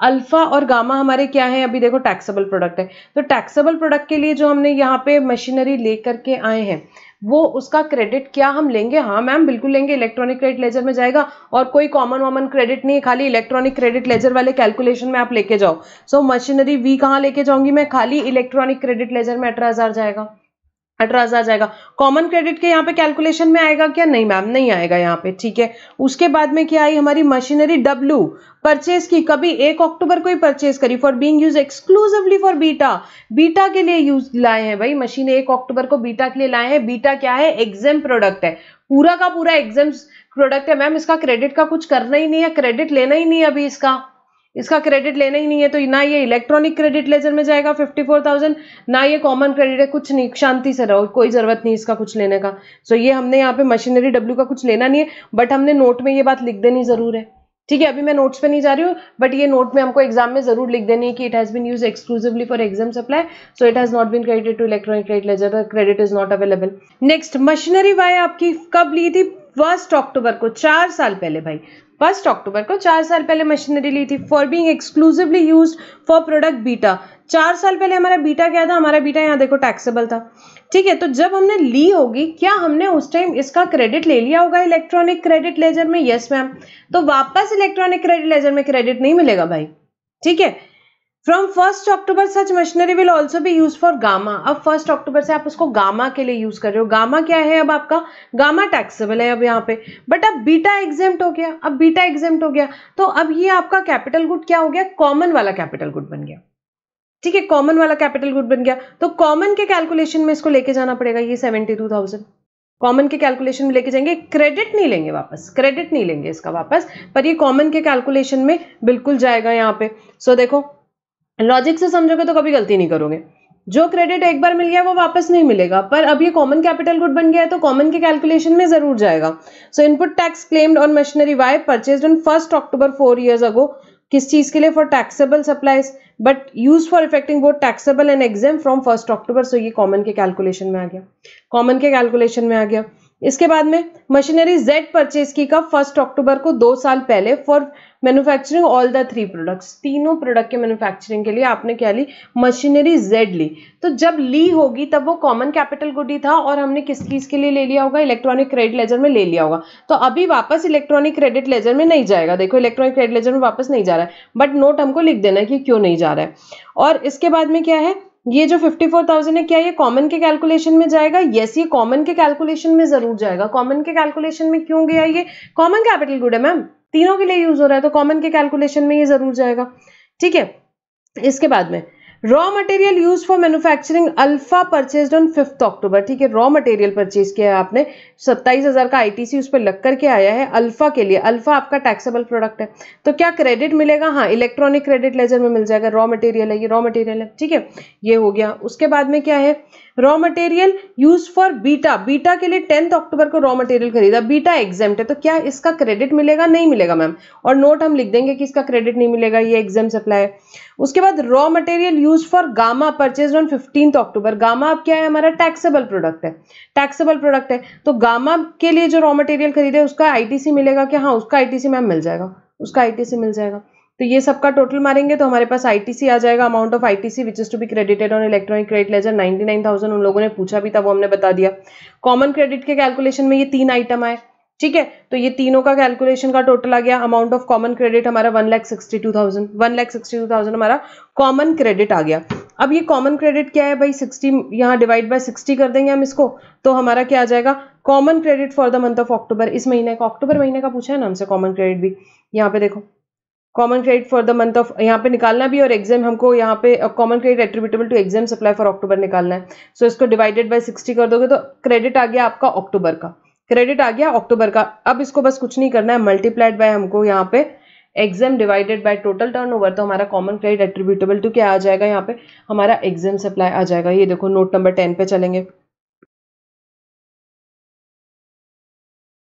एग्जाम सप्लाई हमने देखी थी, हमारी कितनी थी? 10 लाख की थी। ये देखो सबसे फर्स्ट में मैंने आपको बताया था एग्जाम सप्लाई 10 लाख। क्यों? क्योंकि यहाँ पे हमारा जो बीटा है उसका टर्नओवर दिया हुआ था 10 लाख, और टोटल हो गया यहाँ पे 25 लाख। सो आप कुछ भी नहीं, सिंपल है, यहाँ पे 2700 को मल्टीप्लाई करेंगे 10 लाख से, डिवाइड करोगे 25 लाख से, तो आपका आ गया 1080 what common credit attributable to exempt supply, common credit attributable to exempt supply. Next क्या पूछा था हमसे इसमें, computation of GST liability. Clear है, बहुत सिंपल है, अब तो बता देना हमको। अल्फा प्रोडक्ट का हमारा टर्नओवर 9 लाख का दिया है, उस पर 18% लगा दिया, हमारे यहाँ पे आ गया। फिर उसके बाद में गामा प्रोडक्ट का टर्नओवर 6 लाख दिया है, उस पर 18% लगा दिया, वो हमारे यहाँ पे आ गया आउटपुट जो पेएबल है। भाई बीटा एग्जाम्प्ट है तो उस पर कोई जीएसटी आएगा नहीं। टोटल आउटपुट पे हमारा यहाँ पे क्या आ गया, यहाँ पे टोटल आईजीएसटी आ गया आउटवर्ड सप्लाई पे 2,70,000। इसके बाद में कॉमन क्रेडिट, हमारा कॉमन क्रेडिट एट्रीब्यूटेबल जो एग्जाम सप्लाई के लिए हमने कैलकुलेट किया 1080, क्या हो जाता है हमने देखा है, it should be added to output tax liability. यहाँ पे क्या होता है, it should be added to output tax liability, तो ऐड कर दिया हमने उसको आउटपुट टैक्स लायबिलिटी में। इसमें से आईटीसी जो अवेलेबल है वो माइनस कर दिया, तो जो इलेक्ट्रॉनिक कैश लेजर से पे करना है वो आ गया 172,080, ठीक है। तो बस ऐसा सिंपल सा है बेटा, इंपॉर्टेंट है, ऐसे क्वेश्चन एग्जाम में आए, अपन ने मार्क्स नहीं छोड़ना है, बिल्कुल कंसेप्चुअल चीज है, बिल्कुल कंसेप्चुअल चीज है, ठीक है। सो यहाँ पे हमारा कंप्लीट होता है क्या, very important rule 42 and rule 43 का डिस्कशन, ठीक है। आगे आएंगे, अब हम नेक्स्ट कंसेप्ट शुरू करेंगे which is regarding block credit, very very very important from exam point of view. Amendments भी है इसमें और ये है भी बहुत इंपॉर्टेंट, ठीक है। कंसेप्ट समझेंगे ब्लॉक क्रेडिट का। Motor vehicle for transportation of person having approved seating capacity not more than 13% including the driver. ये क्या चीज है मैम, तो अगर कोई मोटर व्हीकल आप यूज कर रहे हो किसके लिए, ट्रांसपोर्टेशन ऑफ पैसेंजर की बात हो रही है, ट्रांसपोर्टेशन ऑफ पैसेंजर के लिए कोई मोटर व्हीकल यूज कर रहे हो, having an approved seating capacity of not more than 13%, less than और इक्वल टू 13% तक के अगर आपकी कैपेसिटी, तो उसका क्रेडिट आपको नहीं मिलेगा, नहीं देना हमको, नहीं देना हमको क्रेडिट, आपको नहीं देना आपको क्रेडिट। ट्रांसपोर्टेशन ऑफ पैसेंजर की बात हो रही, ट्रांसपोर्टेशन ऑफ गुड्स के केस में अलाउड है, ब्लॉक क्रेडिट में नहीं आता, नहीं आता। यहां बात हो रही है motor vehicle for transportation of passenger, यहां पे जिसकी कैपेसिटी 13 लोगों से ज्यादा की नहीं है, तो उसका क्रेडिट आपका ब्लॉक कर दिया गया, ब्लॉक कर दिया गया। ब्लॉक क्रेडिट का मतलब ही क्या होता है, जीएसटी में बेटा सारी चीजों के क्रेडिट अलाउड है एक्सेप्ट ब्लॉक क्रेडिट। जो ब्लॉक क्रेडिट में आता है उसका क्रेडिट अलाउड नहीं है, जो ब्लॉक क्रेडिट में आता है उसका क्रेडिट अलाउड नहीं है, ठीक है। Except when they are used for making following taxable supply. What does this mean? मतलब अगर taxable ये नीचे बचे हुए following supplies के लिए यूज कर रहा है तो उसका क्रेडिट मिलेगा, तो उसका क्रेडिट मिलेगा। Except when they are used for making the following taxable supply, namely further supply of motor vehicle, आगे सप्लाई के लिए अगर यूज कर रहा है, वो मोटर व्हीकल किसके लिए यूज कर रहा है, further supply of motor vehicle के लिए। अब यार कोई कार डीलर है, उसने कार खरीदी इसीलिए है ताकि वो आगे बेच सके, उसका क्या क्रेडिट ब्लॉक करोगे, नहीं करोगे। गवर्नमेंट यहाँ पे क्या चाहती थी, गवर्नमेंट यहाँ पे जैसे कि डायरेक्टर्स हैं अपने घर में बढ़िया कार लेके जा रहे हैं, तो पर्सनल पर्पस के लिए लेके जा रहे हैं, जैसे कि वो दिग बिजनेस पे रही है, तो वो सारे क्रेडिट्स ब्लॉक करना चाहती थी गवर्नमेंट। अब कोई कार डीलर है जो गाड़ियां ही खरीद रहा है, उसका आईटीसी गाड़ी है यार, गाड़ी पे जो लग के आ रहा है वही उसका आईटीसी है, वो कार बेच रहा है। यहाँ पे मारुति सुजुकी का शोरूम है उसका, वो 100 गाड़ियां खरीद रहा है, महीने 100 गाड़ियां बेच रहा है, तो उसको क्रेडिट अलाउड है। क्यों, क्योंकि वो आउटपुट टैक्सेबल सप्लाई किस चीज की कर रहा है, further supply of motor vehicle की, तो अलाउड है। देन ट्रांसपोर्टेशन ऑफ पैसेंजर के लिए, यार मैंने गाड़ी खरीदी है, क्यों, क्योंकि मैं पैसेंजर ट्रांसपोर्टेशन की सर्विस कर रहा हूं, मेरी टैक्सी का बिजनेस है यार, मैं हर महीने गाड़ियां खरीदता हूं, उस पैसे मैं गाड़ियों में लोगों को भेजता हूं, उनसे पैसे जो लेता हूं उस पर टैक्स पे कर रहा हूं गवर्नमेंट को, तो गवर्नमेंट को उसमें भी कोई दिक्कत नहीं थी। क्यों, आउटपुट उसका टैक्सेबल है। क्या है ये देखो वर्ड यहाँ क्या यूज किया हुआ था, except when they are used for making following taxable supply. Taxable जो आउटपुट है उसमें भी उसने टैक्स कलेक्ट करना चाहिए, नहीं किया तो फिर इसका क्रेडिट की बात नहीं होगी। ये कब अप्लाई होगा, ये कब अप्लाई होगा कि जब आउटपुट टैक्सेबल सप्लाई कर रहे हो, अगर इनपुट आपने ये वाला लिया और इससे आउटपुट से टैक्सेबल सप्लाई कर रहे हो, तब की बात हो रही है। Then imparting training driving on such vehicles, मतलब कि कोई भाई यहाँ पे ड्राइविंग स्कूल है, कार सिखा रहा है लोगों को, भाई कार खरीद ही इसीलिए रहा है क्योंकि लोगों को सिखाए, उस पर जो पैसा लेगा उस पर टैक्सेबल सप्लाई है, वो गवर्नमेंट को उस पर टैक्स पे कर रहा है, तो गवर्नमेंट ने बोला ठीक है फिर हम क्रेडिट दे देंगे, क्रेडिट दे देंगे। सो यहाँ पे मोटर व्हीकल जिसकी कैपेसिटी 13 या उससे कम लोगों की है, उसका क्रेडिट अलाउड नहीं है, उसका क्रेडिट अलाउड नहीं है। एक्सेप्ट एक्सेप्ट एक्सेप्ट 3 एक्सेप्शन है। क्या, further supply of vehicle taxable, second transportation of passenger taxable, third imparting training driving on such vehicle taxable. ये तीनों अगर टैक्सेबल आउटपुट के लिए यूज कर रहे हैं तो फिर आईटीसी का क्रेडिट मिलेगा। In short motor vehicle sitting capacity जिसकी 13 या उससे कम है उसका क्रेडिट नहीं मिलेगा, सिर्फ 3 केस में मिलेगा। अगर वो प्रोवाइड कर रहा है उससे आउटपुट सर्विस, कौन सी? टैक्सेबल आउटपुट सर्विस, कौन सी? फर्दर सप्लाई ऑफ व्हीकल की, या ट्रांसपोर्टेशन ऑफ पैसेंजर की, या imparting trading driving on such vehicle की, तो क्रेडिट मिलेगा, तो क्रेडिट मिलेगा। ठीक है, then vessel aircraft, vessel aircraft, अच्छा अब बेटा ट्रांसपोर्टेशन ऑफ गुड्स का क्रेडिट मिलेगा क्या? मोटर व्हीकल है मेरी, छोटी मोटर व्हीकल है, मैंने ट्रांसपोर्टेशन ऑफ गुड्स के लिए लिया, हाँ उसका मिलेगा। यहाँ पैसेंजर ट्रांसपोर्ट वाले मोटर व्हीकल का ब्लॉक किया। 13 सीटर से ज्यादा वाली मैंने मोटर व्हीकल ली, उसका क्रेडिट मिलेगा, हाँ बिल्कुल मिलेगा, कोई दिक्कत नहीं उसके क्रेडिट में, उसके क्रेडिट में कोई दिक्कत नहीं है। ठीक है, तो एक मिनट देखो, कुछ इंपॉर्टेंट पॉइंट्स यहाँ डिस्कस करेंगे। आईटीसी और motor vehicle for transportation of passenger with a seating capacity less than और equal to 13% including driver use for any purpose other than the mention, वो जो 3 है, इज नॉट अलाउड। आईटीसी और motor vehicle for transportation of passenger exceeding 13% use for any purpose is allowed. 13 seater से ज्यादा में 17 seater की कोई गाड़ी आपने खरीदी, किसी भी पर्पज के लिए ले लो ना यार, अलाउड है, अलाउड है। आईटीसी और motor vehicle use for motor vehicle for transportation of goods, dumper, tippers etcetera for any purpose is allowed, वो सब अलाउड है। गुड्स के लिए कोई टेंशन नहीं। पैसेंजर में रिस्ट्रिक्शन है, 13 सीटर से कम की या 13 सीटर से कम, लेस देन और इक्वल टू 13 सीटर, ब्लॉक्ड है, एक्सेप्ट 3 केसेस में अलाउड है। ठीक है, I hope it is clear. ये अपन ने बहुत डिटेल में बहुत सारे एग्जांपल्स के साथ डिस्कस किया था, बहुत सारे इसमें हमने प्रॉब्लम भी सॉल्व किए थे। बेटा एग्जाम के हिसाब से बहुत इंपॉर्टेंट है, ये जरूर करना। आईटीसी का क्वेश्चन बैंक अपने को 1 से नहीं 2 बार एटलीस्ट पढ़ना पड़ेगा। एक बार तो अपन ने क्लास में बहुत डिटेल डिस्कशन किया हुआ है उसका, एक बार आपको और वापस से उसको पढ़ना चाहिए। Then vessel and aircraft when they are used, vessel और एयरक्राफ्ट का भी क्रेडिट ब्लॉक्ड है, except for making taxable supply for further supply of vessel aircraft, या वेसल एयरक्राफ्ट का क्रेडिट ऐसे तो ब्लॉक्ड है, ऐसे तो ब्लॉक्ड है, बट अलाउड कब है? जब आप उससे फर्दर टैक्सेबल सप्लाई कर रहे हो, किस चीज की? Further supply of vehicle aircraft, आपका बिजनेस ही, आप बेच रहे हो, वेसल खरीद रहे हो, बेच रहे हो, तो आपको अलाउड है।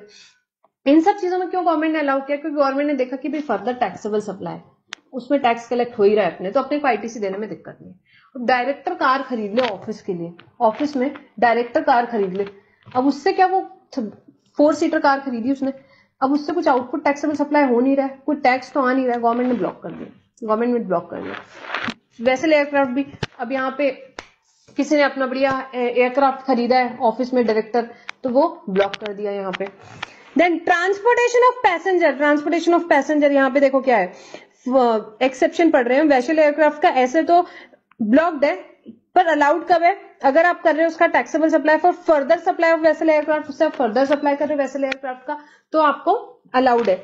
यहाँ पे ट्रांसपोर्टेशन ऑफ पैसेंजर कर रहे हो, उससे अलाउड है। आपने वेसल खरीदे इसलिए, या एयरक्राफ्ट जेट वाला ने इसीलिए खरीदा क्योंकि उससे उसको ट्रांसपोर्टेशन ऑफ पैसेंजर करना है, उसने यार एयरक्राफ्ट खरीदा है, उसे ट्रांसपोर्टेशन ऑफ पैसेंजर कर रहा है, उसमें जो टैक्स सारा आपको पे कर रहे हैं ना, दिक्कत क्या है? गवर्नमेंट ने बोला कोई दिक्कत नहीं, इसमें तो क्रेडिट अलाउड कर दिया हमने, एक्सेप्शन में डाल दिया इसको। इम्पार्टिंग ट्रेनिंग नेविगेटिंग सच वेसल, वो वेसल चलाने के लिए यहाँ पे ट्रेनिंग दी जा रही है, उसके लिए वेसल खरीदा, उसके क्रेडिट अलाउड है। Imparting training on flying such aircraft allowed है, और for transportation of goods, goods transportation के लिए वेसल एयरक्राफ्ट का क्रेडिट अलाउड है। रिस्ट्रिक्शन पैसेंजर वाले में थी, गुड्स के केस में वैसे भी अलाउड है। ठीक है, मोटर व्हीकल, वेसल, एयरक्राफ्ट तीनों भी अगर ट्रांसपोर्टेशन ऑफ गुड्स के लिए यूज किए जा रहे हैं तो आपको याद रखना है वो क्रेडिट अलाउड है, वो ब्लॉक नहीं है 17(5) के हिसाब से।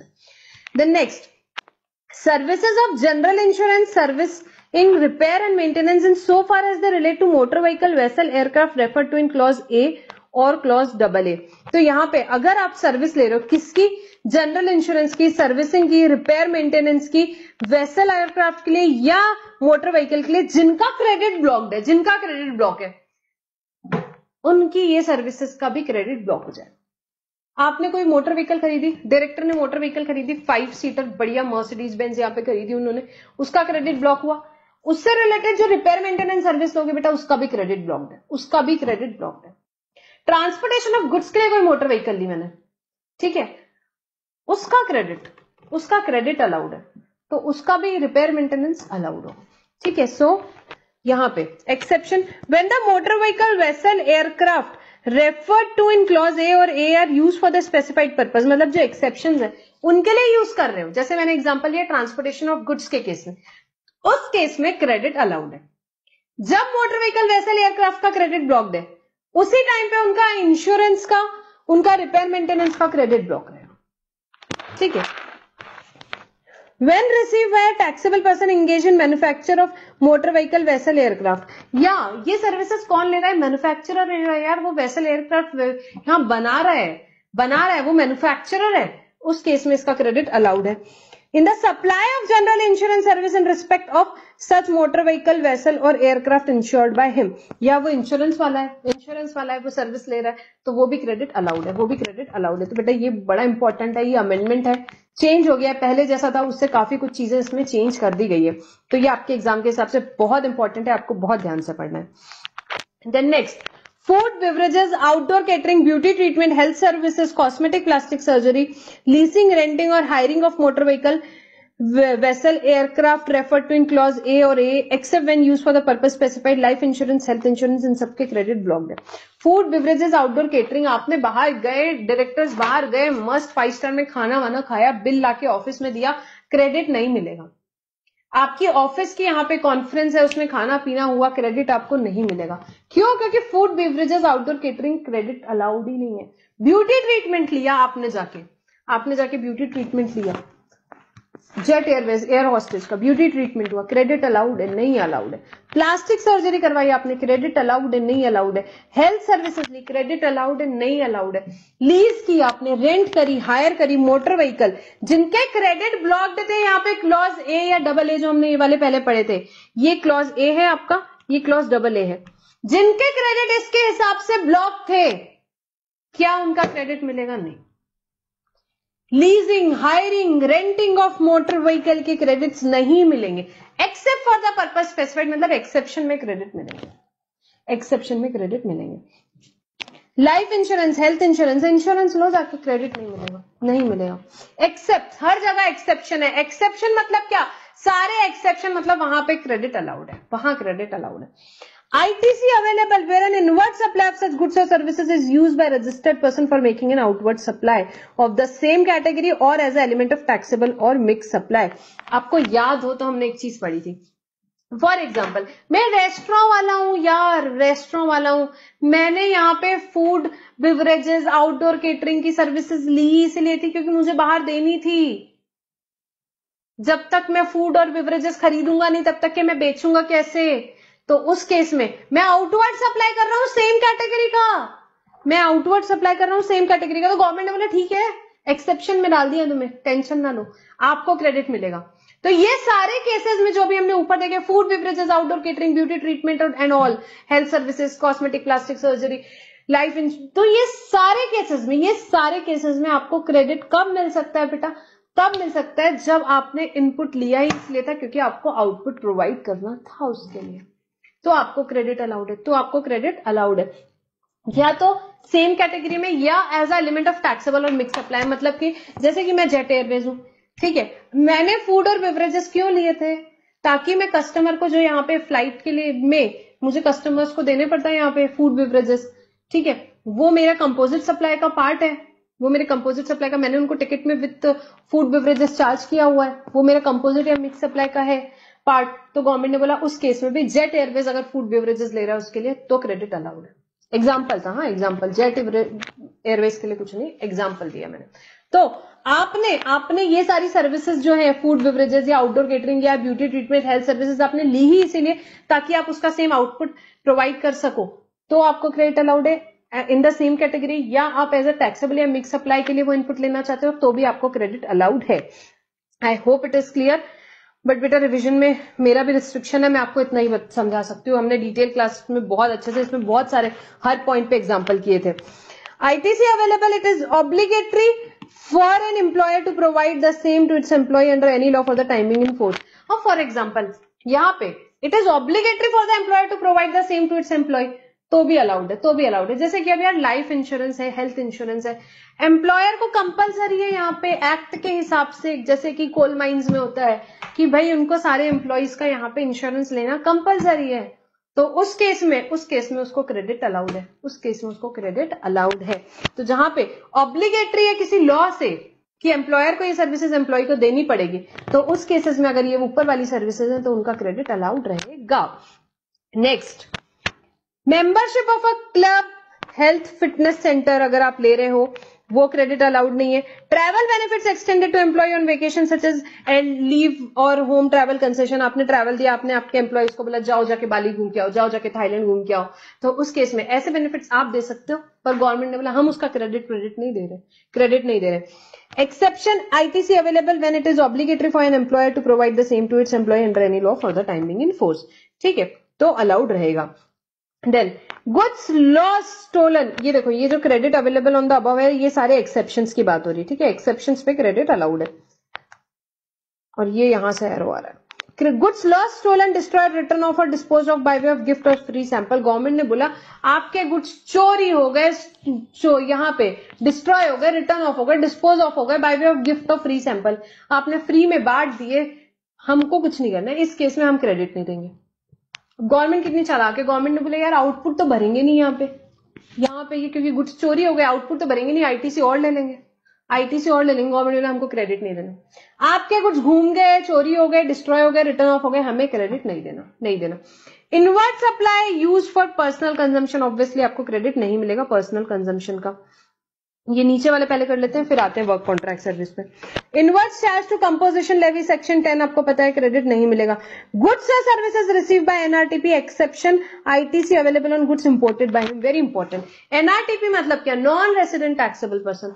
बाहर से आपने आपके घर के लिए एक आर्किटेक्ट बुलवाया, यूएस से बुलाया आपके घर का बढ़िया आर्किटेक्ट, वो आपका इंटीरियर आर्किटेक्ट आपने किसी को बुलाया, वो आपका यहाँ पे सर्विसेज दे रहा है आपको, क्या उसको क्रेडिट मिलेगा? जो चीजें साथ में लेके आया है इंपोर्ट करके, उस चीज का तो क्रेडिट मिल जाएगा, बट जो यहां से लोकल प्रोक्योरमेंट करेगा उसका क्रेडिट उसको नहीं मिलेगा। तो नॉन रेसिडेंट टैक्सेबल पर्सन है, उसको सिर्फ जो वो इंपोर्ट करके लेके आता है उस चीज का क्रेडिट मिलता है। इंडिया में जो चीजें उसने प्रोक्योर किया उसको क्रेडिट नहीं मिलेगा। Then tax paid under section 74, tax short not paid erroneously refunded due fraud. Tax paid under section 129 जो होता है अपना ये release of goods and conveyance and transit जो डिटेन हो गए थे आपके, और fine paid under section in lieu of confiscation, उसमें 130 में जो टैक्स पे करते हो, तो ये 74, 129 यहाँ इन सब केसेस में आपको क्या होता है, यहाँ पे टैक्स का क्रेडिट नहीं मिलेगा। अब लास्ट हमारा बचता है work contract service, very important, समझेंगे अभी ये क्या है। Work contract service for construction of immovable property, मैं इमूवेबल प्रॉपर्टी बना रही हूँ, मैं बिल्डर हूँ, ठीक है, क्रेडिट मिलेगा या नहीं, क्रेडिट मिलेगा कि नहीं वर्क कॉन्ट्रैक्ट सर्विस में? तो पहले तो गवर्नमेंट ने बोला कोई भी, मैं बिल्डर हो सकती हूँ, मैं सब कॉन्ट्रैक्टर हो सकती हूँ, या मैंने नॉर्मली कोई वर्क कॉन्ट्रैक्ट सर्विस ली है इमूवेबल प्रॉपर्टी बनाने के लिए, क्या उसका क्रेडिट मिलेगा? तो गवर्नमेंट ने बोला वर्क कॉन्ट्रैक्ट का क्रेडिट नहीं मिलेगा। इसका एक्सेप्शन है, एक तो प्लांट एंड मशीनरी का क्रेडिट मिलेगा, work contract for plant and machinery का क्रेडिट मिलेगा। Where work contract for immovable property is an input service for further supply of work contract, तभी भी क्रेडिट मिलेगा। What do you mean by this? Work contract service बेटा, अगर मैं builder हूं, मतलब मैं भी एक कॉन्ट्रैक्टर हूं, मैंने किसी सब कॉन्ट्रैक्टर से सर्विस ली, तो मुझे क्रेडिट मिलेगा। क्यों? क्योंकि मेरा आउटपुट भी वर्क कॉन्ट्रैक्ट है, construction of immovable property work contract है, मेरा इनपुट भी वर्क कॉन्ट्रैक्ट है। कोई कॉन्ट्रैक्टर है, वो काम कर रहा है, उसने सब कॉन्ट्रैक्टर से काम किया, तो मिलेगा, हाँ मिलेगा। किस केस में ब्लॉक्ड है? हर केस में ब्लॉक्ड है एक्सेप्ट दो, एक तो प्लांट एंड मशीनरी का क्रेडिट अलाउड है, सेकंड जब यहाँ पे ये सर्विस इनपुट सर्विस होगी, वर्क कॉन्ट्रैक्ट सर्विस के आउटपुट के लिए आप वर्क कॉन्ट्रैक्ट इनपुट ले रहे हो तो क्रेडिट अलाउड है। देन एक और है, inward supply received by taxable person for construction of immovable property on his own account, including when such supply are used in the course or furtherance of business। तो अगर यहाँ मैंने input services ली, क्यों भाई, मैं बढ़िया अपना ऑफिस बना रही हूँ, उसके लिए मैंने कुछ इनवर्ट सप्लाईज ली, तो उस केस में क्या मुझे क्रेडिट अलाउड है? हाँ, मुझे बिल्कुल क्रेडिट अलाउड नहीं है। अगर मैं कोई इनवर्ट सप्लाई ले रही हूँ, किस चीज के लिए? For construction of immovable property on its own account, मतलब मैं खुद का ऑफिस बना रही हूँ for example, including when supply is used, भले से बिजनेस के लिए, मैं कितना भी आर्ग्यूमेंट कर लूं कि यार ये ऑफिस इसके लिए क्योंकि बिजनेस पर्पस के लिए, गवर्नमेंट ने बोला नहीं, आप immovable property on your own account बोल रहे हो, इसका क्रेडिट आपको हम नहीं देंगे। Exception, construction of plant and machinery का क्रेडिट अलाउड है, construction of immovable property for others, ठीक है, वो उसी पार्ट में कवर हो गया। एक मिनट, अब मैं मेन हमारी बुक पे एक बार जाती हूँ। देखो जो हमने सी क्लॉज पढ़ा था वो क्या था, work contract service when supply for construction of immovable property other than plant and machinery except where it is an input service for further supply of work contract, ये हमने पढ़ा। एंड नेक्स्ट, गुड्स और services receive by taxable person for construction of immovable property other than plant and machinery on his own account. Own account मतलब कि क्या, हमारे खुद के लिए। बिल्डर भी अगर खुद का सेल्स ऑफिस बना रहा है उसका क्रेडिट उसको नहीं मिलेगा। बिल्डर वो बिल्डिंग बना रहा है, लास्ट क्लॉज में कवर होता है, बिल्डर वो बिल्डिंग बना रहा है जिसको वो आगे बेचने वाला है, तो उसने उस केस में उसके लिए जो इनपुट्स लिए, बिल्डिंग बनाने के लिए जो इनपुट्स लिए, उसका क्रेडिट उसको मिलेगा। ठीक है, अब ये मैं इस नोट्स पे इसीलिए आई। प्लांट एंड मशीनरी की डेफिनेशन देखेंगे। प्लांट एंड मशीनरी का क्रेडिट अलाउड है क्या? अलाउड है, हाँ बिल्कुल अलाउड है। क्यों? क्योंकि यहाँ पे क्लियरली लिखा है गुड्स और services receive by taxable person other than plant and machinery. तो ये हम ब्लॉक क्रेडिट मिले, other than plant and machinery मतलब प्लांट एंड मशीनरी का क्रेडिट अलाउड है। प्लांट एंड मशीनरी मतलब क्या? So plant and machinery means apparatus, equipment, machinery fixed to earth by foundation or structural support that are used for making outward supply of goods or services and include such foundation and structural support। तो यहाँ पे apparatus हो सकते हैं, equipment हो सकते हैं, machinery हो सकती है जो अर्थ से फिक्स है, फाउंडेशन या स्ट्रक्चरल सपोर्ट से, और वो आपका आउटवर्ड सप्लाई के लिए यहाँ पे यूज की जा रही है। बट इसमें एक्सक्लूड क्या किया है? ये तीन चीजें एक्सक्लूड की गई है। बेटा ये एक्सक्लूजन बहुत इंपॉर्टेंट है। क्यों? ये एग्जाम में आपको लास्ट टाइम भी पूछा था। Land, building, other civil structure, telecommunication tower and pipeline laid outside the factory. इसको प्लांट एंड मशीनरी की डेफिनेशन से हटा दिया है। मतलब क्या हो गया? ये मूवेबल प्रॉपर्टी तो है, प्लांट एंड मशीनरी नहीं है। प्लांट एंड मशीनरी का क्रेडिट अलाउड है, इसका क्रेडिट अलाउड नहीं है। Plant and machinery block credit में बेटा अगेन ब्लॉक क्रेडिट में वर्ड क्या यूज किया था? Other than plant and machinery, मतलब प्लांट एंड मशीनरी का क्रेडिट अलाउड है। प्लांट एंड मशीनरी की डेफिनेशन से ये तीनों को एक्सक्लूड कर दिया, मतलब इन तीनों का क्रेडिट ब्लॉक्ड है। ये तीनों का क्रेडिट ब्लॉक्ड है, ये प्लांट एंड मशीनरी की डेफिनेशन से हटा दिया गया। Land, building, other civil structure, telecommunication tower, pipeline laid outside the factory premise. ये लास्ट एग्जाम में भी आपको काम आया था, very important from exam point of view.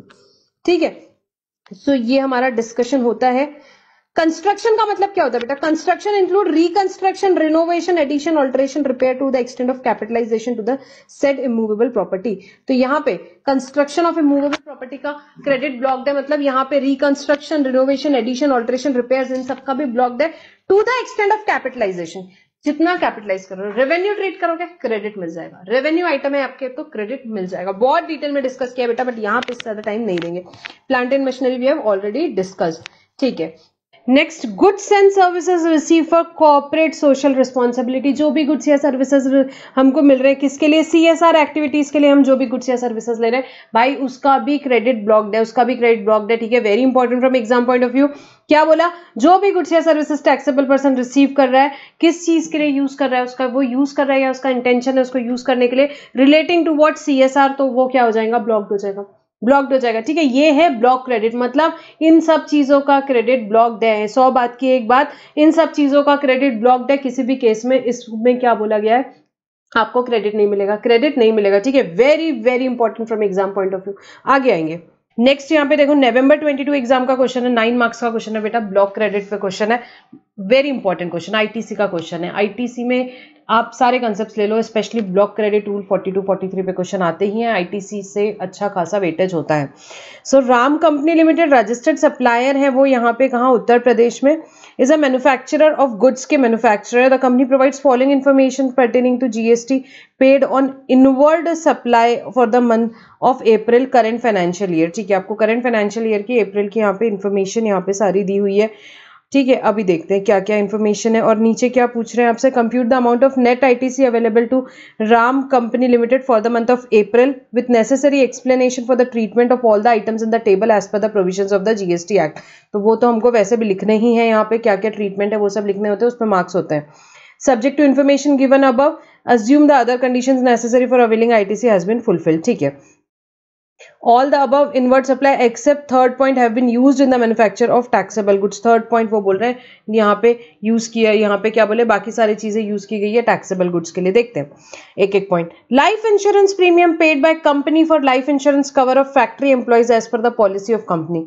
There is no legal obligation to provide the cover for the employees और GST pay किया 1.5 लाख रुपए। क्या बोल रहे हैं? लाइफ इंश्योरेंस प्रीमियम पे किया कंपनी ने एम्प्लॉइज के कवर के लिए।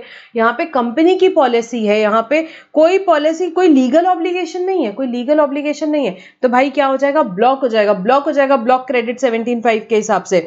Life insurance paid by company for factory employees ITC is blocked under section 17(5). हमने देखा था क्यों? It is not obligatory for the employer to provide life insurance service to employee under any law.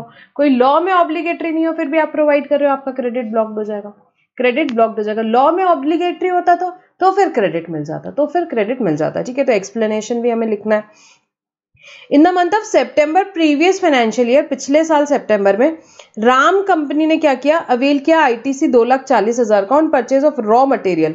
Raw material खरीदे थे, उस पर उसने ITC लिया 2,40,000 का, which was directly send to job workers premises. Job worker premises पे भेज दिए डायरेक्टली चालान पे। कब? सितंबर की बात है। ठीक है, the raw material has not been receive from job worker up to 30th April. अभी 30th अप्रैल तक नहीं आया है। ठीक है, अभी साल भर हुआ भी नहीं है।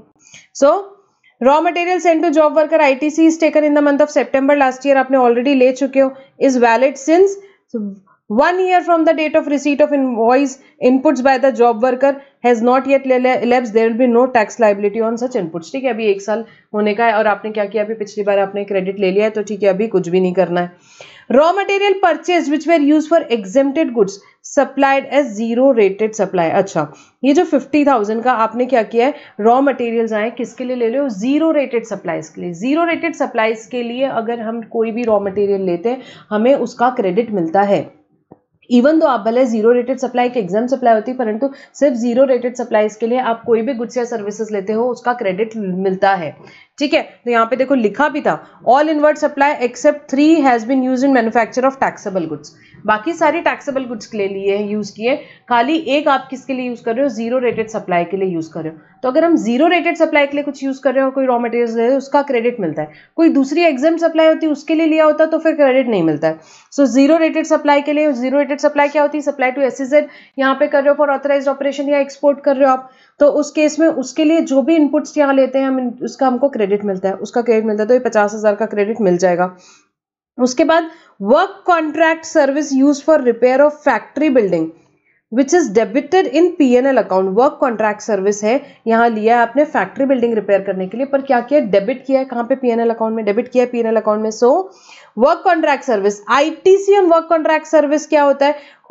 For construction of immovable property generally block होता है 17(5) में, परंतु जो रिपेयर ऑफ बिल्डिंग है, जब हम डेबिट करते हैं पीएनएल अकाउंट में, तो भाई वो कंस्ट्रक्शन नहीं होता है, does not amount to construction and it is not blocked. हमने पढ़ा है, ये ब्लॉक नहीं होता 17(5) में। ठीक है, पीएनएल अकाउंट में डेबिट कर दिया तो कंस्ट्रक्शन की डेफिनेशन में नहीं आया। ठीक है, कंस्ट्रक्शन ही नहीं हुआ, कंस्ट्रक्शन ही नहीं हुआ, तो उस केस में क्या बोल दिया गया है कि भाई इसका आईटीसी आपको मिल जाएगा, 30,000 का आईटीसी आपको मिल जाएगा। Next, company purchase the capital goods worth ₹4 lakh and claim depreciation of 44,800। Company ने क्या किया? यहाँ पे कैपिटल गुड्स परचेज किए 4 लाख के और उस पर डेप्रिसिएशन क्लेम कर दिया। सो अब अगर आप डेप्रिसिएशन क्लेम कर रहे हो यहाँ पे टैक्स कंपोनेंट पे, तो फिर उसके बाद में क्या बोला गया है भाई? उस केस में आपको क्रेडिट नहीं मिलता है, क्रेडिट नहीं मिलेगा। So capital goods purchase in respect of depreciation is claimed on tax component. ITC is not available when depreciation has been claimed on the tax component of the cost of capital goods under the income tax act. ये हमारी बात हुई थी। Raw material purchase from Neha traders, Neha traders से raw material purchase के। Invoice is received in the month of April, अभी invoice मिली अपने को। गुड्स रिसीव हुए in the month of June, goods were received in the month of June. तो हम यहाँ पे क्या अज्यूम करते हैं कि भाई पिछले साल जून में क्या आ गए थे? गुड्स आ गए थे, अभी इनवॉइस आई है तो अभी क्रेडिट ले लेंगे। ठीक है, अभी इनवॉइस तो होना चाहिए, क्रेडिट लेने के लिए हमारे पास इनवॉइस तो होना चाहिए। अब अगर आप ऐसा अज्यूम करते हो आगे वाले जून में अगर आएंगे, तो वो नहीं करना चाहिए अज्यूम यहाँ पे, क्योंकि वेयर वर्ड यूज किया हुआ है। पर अगर आप वैसा अजम्पशन लेते हो तो फिर क्रेडिट नहीं लोगे। So goods purchased from Neha Traders ITC is available assuming the invoice is received in the month of April in the current financial year, but goods were received in the month of June in the preceding financial year। पिछले साल में goods आ गए थे, अभी invoice आई है, तो अब जब invoice आई है तब हम क्रेडिट ले रहे हैं। Car purchase for making further supply of such car, car further supply of car के लिए लिया आपने। ठीक है, तो ब्लॉक नहीं होता ऐसे में, पर such car is destroyed in accident while being used for test drive by potential customer. Test drive में यूज कर रहा था पोटेंशियल कस्टमर, गई भाई डिस्ट्रॉय हो गई, तो डिस्ट्रॉय के केस में तो आपको क्रेडिट नहीं मिलता है, block the credit. Car purchase for making further supply, दो आईटीसी और motor vehicle use for further supply is not blocked but ITC on goods destroyed is block. तो ये क्या हो जाएगा भाई, ब्लॉक हो जाएगा, ब्लॉक हो जाएगा, ठीक है। Next, goods use for setting up telecommunication tower, telecommunication tower के लिए आपने गुड्स यूज किए। तो भाई जो भी हम यहाँ पे क्या करते हैं, आईटीसी जो भी गुड्स पे लग के आता है, जो टैक्सेबल ई पर्सन यूज कर रहा है construction of A movable property के लिए, वो ब्लॉक्ड होता है, वो ब्लॉक्ड होता है। Other than plant and machinery, भाई मतलब प्लांट एंड मशीनरी का क्रेडिट मिलता है, प्लांट एंड मशीनरी का क्रेडिट मिलता है, बट हमने देखा था telecommunication tower plant and machinery से आउट किया हुआ है, ठीक है।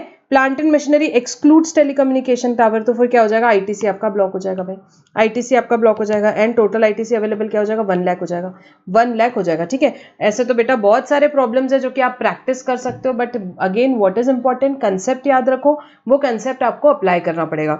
एंड यहाँ पे हमारा कंप्लीट होता है क्या, ब्लॉक क्रेडिट का क्वेश्चन आगे आएंगे। तो ये हमारा डिस्कशन कंप्लीट होता है ब्लॉक क्रेडिट से रिलेटेड। अब इसमें कुछ 1-2 क्लैरिफिकेशंस आए हुए हैं अभी, वो हम डिस्कस करते हैं। फ्री सैंपल से रिलेटेड है। एक हमने अभी पढ़ा था कि goods lost, stolen, destroyed, written off, dispose of, by way of, gift of free sample का क्रेडिट नहीं मिलेगा। तो उसमें एक क्लैरिफिकेशन आया, ITC shall not be available to supplier and input service capital goods to the extent they are used in relation to gift और sample without any consideration. However where the activity of distribution falls within the scope of supply by schedule 1, तो फिर उसका credit मिल जाएगा, क्योंकि उसे supply treat कर ली जाती है, वो विदाउट कंसिडरेशन एक्टिविटी, बट उसे सप्लाई ट्रीट कर जाती है, उस केस में क्रेडिट मिल जाएगा, ठीक है। बाय 1 गेट 1 ऑफर, ये बेटा इस पे बड़े सारे क्लैरिफिकेशन है, अपन ने हर चैप्टर में पढ़े हैं, इसको हम लास्ट में एक बार रिलेट करके भी पढ़ेंगे। It is clarified that ITC shall be available to supply for input service capital goods used in relation to the goods और services as a part of such offer. Buy 1 get 1 के लिए फिर जो भी आपके इनपुट्स यूज हुए होंगे सबके क्रेडिट मिल जाएंगे, ठीक है। And discount including buy more save more offer, जैसे जैसे आपका रेट बढ़ेगा वैसे वैसे आपका सेविंग बढ़ेगा, जैसे जैसे आपका अमाउंट बढ़ेगा, क्वांटिटी बढ़ेगी, वैसे वैसे आपका रेट बढ़ेगा डिस्काउंट का। It is clarified that supplier should be entitled to avail ITC on input service and capital goods used in relation to supply और ऑफ गुड्स और सर्विसेज और बोथ ऑन सच डिस्काउंट। तो this we have already discuss in valuation वाले chapter में, मैं already discuss किया था, इसका भी क्रेडिट आपको मिल जाएगा, ठीक है। तो ये हमने बेटा पढ़ा, अभी तक के बहुत इंपॉर्टेंट पार्ट कंप्लीट हुआ हमारा। बहुत छोटा सा सेक्शन बचता है, सेक्शन 18 का डिस्कशन बस,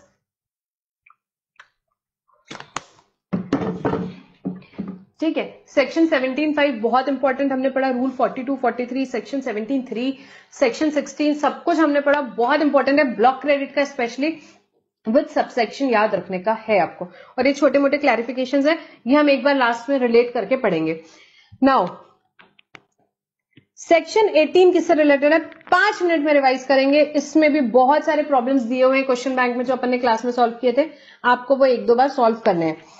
The provision of section 18 read with relevant rules are summarized here. Special circumstances enabling availing of credit. Special circumstances, आप क्रेडिट कब ले सकते हो उसकी बात हो रही है। जैसे कि आप कंपोजिशन लेवी से नॉर्मल लेवी पे आ रहे हो, आप एग्जेम्प्ट सप्लाई से टैक्सेबल सप्लाई पे जा रहे हो, उन सब जगहों पे आप क्रेडिट ले सकते हो।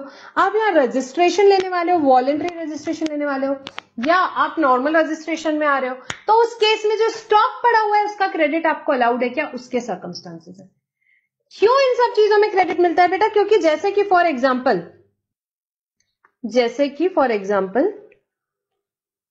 आप यहां पे आप पहले एग्जेम्प्ट कर रहे थे, अब वो गुड्स या सर्विसेज टैक्सेबल हो गई। डेट लेती हूं मैं 1 अक्टूबर से, तो यार इसके बाद के पीरियड में तो आप इस पे टैक्स भरोगे ना, अब तो आगे टैक्स भरते रहोगे ना इस पे। तो जो यहाँ पे स्टॉक पड़ा हुआ है, जो यहाँ पे आपका स्टॉक पड़ा हुआ है, उसका आपको क्रेडिट मिलना चाहिए ना। जिस दिन आप स्विच कर रहे हो उस दिन आपके पास जो स्टॉक पड़ा है उसका क्रेडिट मिलना चाहिए, क्योंकि उस स्टॉक पे आगे टैक्स पे करने वाले हो। या आप कंपोजिशन से नॉर्मल में भी जा रहे हो तो भी आप पहले फिक्स रेट पे टैक्स पे करते थे, अब आप उसका जो हायर रेट है उस पर टैक्स पे करने वाले हो ना। तो यहाँ पे जिस दिन आप स्विच कर रहे हो उस दिन जो स्टॉक पड़ा है उसका क्रेडिट मिलना चाहिए ना। I hope the logic is clear. अब पढ़ेंगे क्या है provision. So registered person switching from composition levy to regular scheme of payment of taxes, और रजिस्टर्ड पर्सन जो है वो एग्जाम से टैक्सेबल में आ रहा है तो क्रेडिट अलाउड है, यस अलाउड है। कहां से कहां तक? Credit is entitled on input held in stock, जो स्टॉक पड़ा है उसका क्रेडिट मिलेगा। Contained in semi finish goods और हेल्ड इन स्टॉक, जो सेमी फिनिश गुड्स मेरे पड़े हुए आधे बने बुनाए उस पे जो भी इनपुट्स लगे होंगे उसका क्रेडिट मिलेगा। Inputs contain in finish goods held in stock, जो फिनिश गुड्स पड़े हुए हैं उस पे जो इनपुट्स लगे होंगे क्रेडिट वो मिलेंगे। Capital goods in case of exempt supply becoming taxable use exclusively for exempt supply reduce by 5% per quarter और part there of from the rate of invoice. तो कैपिटल गुड्स का मिलेगा आपको जब आपका एग्जेम, आप एग्जेम से टैक्सेबल में आ रहे हो, उसमें जो भी आपका क्रेडिट होगा उसको आप माइनस करोगे 5% पर क्वार्टर और पार्ट देयर ऑफ से, और आपको क्रेडिट मिल जाएगा। ITC claim shall be verified with the corresponding details furnished by the supplier. ठीक है, कौन सा दिन का मिलेगा? On the immediately preceding day from the day he becomes liable to pay tax under regular, मतलब जिस दिन से आप स्विच कर रहे हो ना उसके एक दिन पहले के शाम के स्टॉक का आपको यहाँ पे क्रेडिट मिल जाता है। ठीक है, और ये सारे क्रेडिट्स बेटा in all the above cases it is to be availed within 1 year from the date of issue of invoice by the supplier. मतलब वो इनवॉइस की डेट 1 साल से पुरानी नहीं होनी चाहिए, पिछले 1 साल की इनवॉइसेस का क्रेडिट आपको मिल जाता है। जो आपका स्टॉक पड़ा है वो पिछले 1 साल से रिलेटेड होना चाहिए। ठीक है, ये 2 केसेस हो गए। Person applying for registration within 30 days of becoming registration liable to registration, ये आपने प्रोविजन हमने पढ़ा था कि आपको रजिस्ट्रेशन के लिए कब तक अप्लाई करना पड़ता है? 30 दिन के अंदर। जब भी आप लायबल होते हैं, फॉर एग्जाम्पल आपका टर्नओवर क्रॉस हुआ 30 days के अंदर, या आप वॉलंटरी रजिस्ट्रेशन ले रहे हो, ऐसे ही आपका मन कर रहा है आपने रजिस्ट्रेशन लिया, तो उस केस में क्या होगा? उस केस में भी आपको क्रेडिट मिलेगा हेल्ड इन स्टॉक का, सेमी फिनिश गुड्स का और फिनिश गुड्स जो भी स्टॉक पड़े इन सबसे रिलेटेड इनपुट्स का आपको क्रेडिट मिलेगा। कैपिटल गुड्स का इन दोनों केसेस में नहीं मिलता है। ठीक है, on the day immediately preceding the day, जब आप रजिस्ट्रेशन लेने वाले हो उस दिन के, जिस दिन आप रजिस्ट्रेशन ले रहे हो उसके पहले वाले दिन जो है यहाँ पे आपको उसका क्रेडिट मिल जाएगा, conditions, filing of electronic declaration, आपको giving details of inputs held in stock contain in semi finish goods और finish goods held in stock and capital goods on the day immediately preceding, जहां भी capital goods का allowed है। Declaration to be filed within 30 days from the beginning from becoming eligible to avail taxes avail credit, sorry, detail to be certified by CA, अगर आपका aggregate claim जो है tax का वो कितना है, अगर आपका एग्रीगेट क्लेम 2 लाख से ज्यादा है तो आपको सीए के भी यहाँ पे लगता है क्या चीज, डिटेल्स आपको सर्टिफिकेशन कराना पड़ता है सीए से भी। तो ये केसेस में आप क्या सकते हो? क्रेडिट ले सकते हो। नेक्स्ट, जैसा ये था उसका जस्ट अपोजिट जो हमने यहाँ पे भी पढ़ा था, अवेलमेंट ऑफ क्रेडिट, ये हो रही है रिवर्सल ऑफ क्रेडिट और पेमेंट की बात।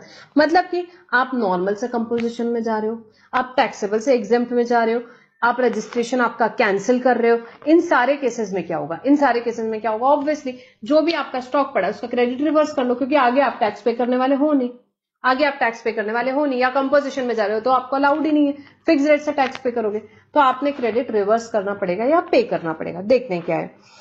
तो ITC, registered person who has availed ITC switching from regular scheme of payment of tax to composition levy।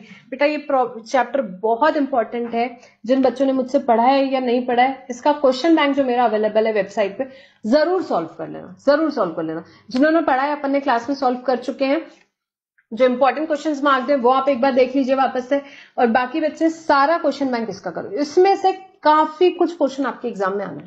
ये chapter is very important from exam point of view. ठीक है, now amount to be reverse is equal to amount of ITC. अगर आप देखो क्या हो रहा है, रेगुलर स्कीम से कंपोजिशन में जा रहे हो यहाँ पे, या आप क्या कर रहे थे, आप यहाँ पे टैक्सेबल सप्लाई कर रहे थे, अब आप एग्जेम्प्ट में जा रहे हो, या आप रजिस्ट्रेशन जो है आपका कैंसिल कर रहे हो। तो इन सब केसेस में आपको क्या करना पड़ेगा? अमाउंट रिवर्स करोगे कितना? ITC inputs held in stock contain in semi finish goods held in stock capital goods on the immediately day preceding the date of such switch over of exemption और date of cancellation of registration आपको reverse करना पड़ेगा। Credit सभी चीजों का, inputs जो भी held in stock है, सेमी फिनिश गुड्स में, फिनिश गुड्स है, कैपिटल गुड्स में, जितना भी क्रेडिट आपका था आपको क्रेडिट रिवर्स करना पड़ेगा। Manner of reversal of credit, inputs proportionate reversal based on corresponding invoices. ठीक है, तो अगर आपके पास इनवॉइस अवेलेबल है तो बेस्ड ऑन करस्पॉन्डिंग इनवॉइसेस आपको जो भी आपका स्टॉक है उसका क्रेडिट रिवर्स करना पड़ेगा। If invoice are not available, अब आपके पास इनवॉइस नहीं है, then prevailing market price on the effective date of switch over exemption cancellation of registration should be used with duly certified practising CA के हिसाब से। कैपिटल गुड्स के case में reversal on pro rata basis pertaining to remaining useful life taking a useful life as 5 years। जो अब reversal आप करोगे क्या मानोगे? आपका कैपिटल गुड्स का लाइफ टोटल 5 साल का माना जाएगा, और उसके हिसाब से जो रिमेनिंग यूजफुल लाइफ है उसका आपको प्रोपोर्शनेट रिवर्सल करना पड़ेगा। जैसे कि फॉर एग्जांपल आपने 2 साल यूज कर लिया कैपिटल गुड्स को, तो बचे हुए 3 साल है, तो 3 साल का आपको रिवर्सल करना पड़ेगा, मतलब 12 मंथ से मल्टीप्लाई किया तो 36 मंथ्स का आपको रिवर्सल करना पड़ेगा। ITC to be reversed will be calculated separately for ITC of CGST, SGST, UTGST and IGST, ठीक है। Reversal amount will be added to the output tax liability of the registered person. Electronic cash credit ledger will be debited by such amount and सबसे important balance ITC if any will lapse. इसके बाद बेटा आपने ये सब calculation से reversal किया, आपके आईटीसी इलेक्ट्रॉनिक क्रेडिट लेजर पे 2 लाख का क्रेडिट पड़ा था, ये सारे कैलकुलेशन से 1.5 लाख रुपए का आया, इसके बाद 50,000 रुपए बच गए, उसका क्या होगा? लैप्स हो जाएगा, ठीक है। Supply of capital goods plant and machinery on which ITC has been taken, आपने आईटीसी लिया था और वो जो कैपिटल गुड्स अगर हैं आपके पास वो आप सप्लाई कर रहे हो, तो उस केस में रिवर्सल कैसे होगा? So amount to be paid is equal to higher of the following, इनसे हायर रहेगा, ठीक है। जो कैपिटल गुड्स मैंने लिए हैं या प्लांट एंड मशीनरी लिया है जिसमें मैंने आईटीसी लिया था और वो मैं सप्लाई कर रही हूँ, किसी को दे रही हूँ, तो उस केस में क्या होगा? सो उस केस में जो मैंने आईटीसी लिया था कैपिटल गुड्स पे या प्लांट एंड मशीनरी पे, less 5% per quarter from the rate of invoice और tax on transaction value whichever is higher, यहाँ पे आपको रिवर्स करना पड़ेगा। If the amount 1 exceeds 2 then reversal amount will be added to output tax liability separate ITC, ठीक है। अब ये इंपॉर्टेंट है, tax may be paid on transaction value when refractory bricks, moulds, jigs, dies, fixture are supplied as scrap. तो इस case में आपको ये आईटीसी माइनस 5% की जरूरत नहीं, आप डायरेक्टली ट्रांजैक्शन वैल्यू पे भी कर सकते हो। तो ये चारों सिनेरियोज में बेटा क्या करना है, आपको आईटीसी रिवर्स करना है, आईटीसी रिवर्स करना है। कैसे कैलकुलेट करना है वो हमने यहाँ पे देखा, ठीक है, कैसे कैलकुलेट करना है हमको यहाँ पे देखा। तो इस पे मोस्टली एग्जाम में देखो आपको यहाँ पे ये आना चाहिए, प्रैक्टिकल क्वेश्चंस आने के पूरे चांसेस बनते हैं। Transfer of unutilised ITC on account of change in constitution of the registered person, very simple, आप ये यहाँ पे पढ़ सकते हो कि अगर जो रजिस्टर्ड पर्सन है वो मर्जर, सेल, डीमर्जर हो रहा है तो उस आईटीसी का क्या होगा। चलो 1 मिनट लगेगा, पढ़ ही लेते हैं। In case of sale, merger, amalgamation, lease, transfer, जो भी अनयूटिलाइज्ड आईटीसी ट्रांसफर के बुक्स में बचा है can be transferred to new entity if there is a specific provision for transfer of liability। तो आपकी liability के specific provision के साथ में आप वो क्या कर सकते हो, आपका ITC जो है वो भी आप ट्रांसफर कर सकते हो। In case of demerger, ITC will be apportioned in the ratio of what? Value of assets। 2 companies का demerger हो रहा है तो ITC जो बचा है वो किसके पास जाएगा? तो वैल्यू ऑफ एसेट्स के बेसिस पे दोनों के पास जाएगा। Of the new unit as per demerger scheme, the value of asset means the entire assets of the business whether or not ITC has been availed। तो ये जो प्रपोर्शन निकालना है वो कैसे निकालना है, आपको निकालना है टोटल एसेट्स का वैल्यू। ऐसा नहीं देखना है कि कौन से एसेट्स लेना है जिस पे आईटीसी लिया, नहीं, ऐसा कुछ नहीं, टोटल एसेट्स की बात है, ठीक है। It has been clarified that transfer or change in ownership of business will include transfer or change of ownership of business due to death, और उस पे भी ये प्रोविजंस लगेंगे।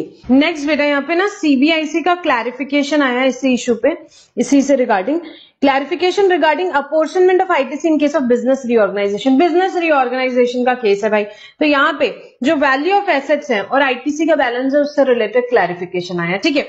तो जो वैल्यू ऑफ एसेट बेटा जो लेना है वो क्या लेना है, स्टेट लेवल पे लेना है, स्टेट लेवल पे लेना है, ऑल इंडिया लेवल पे नहीं लेना है।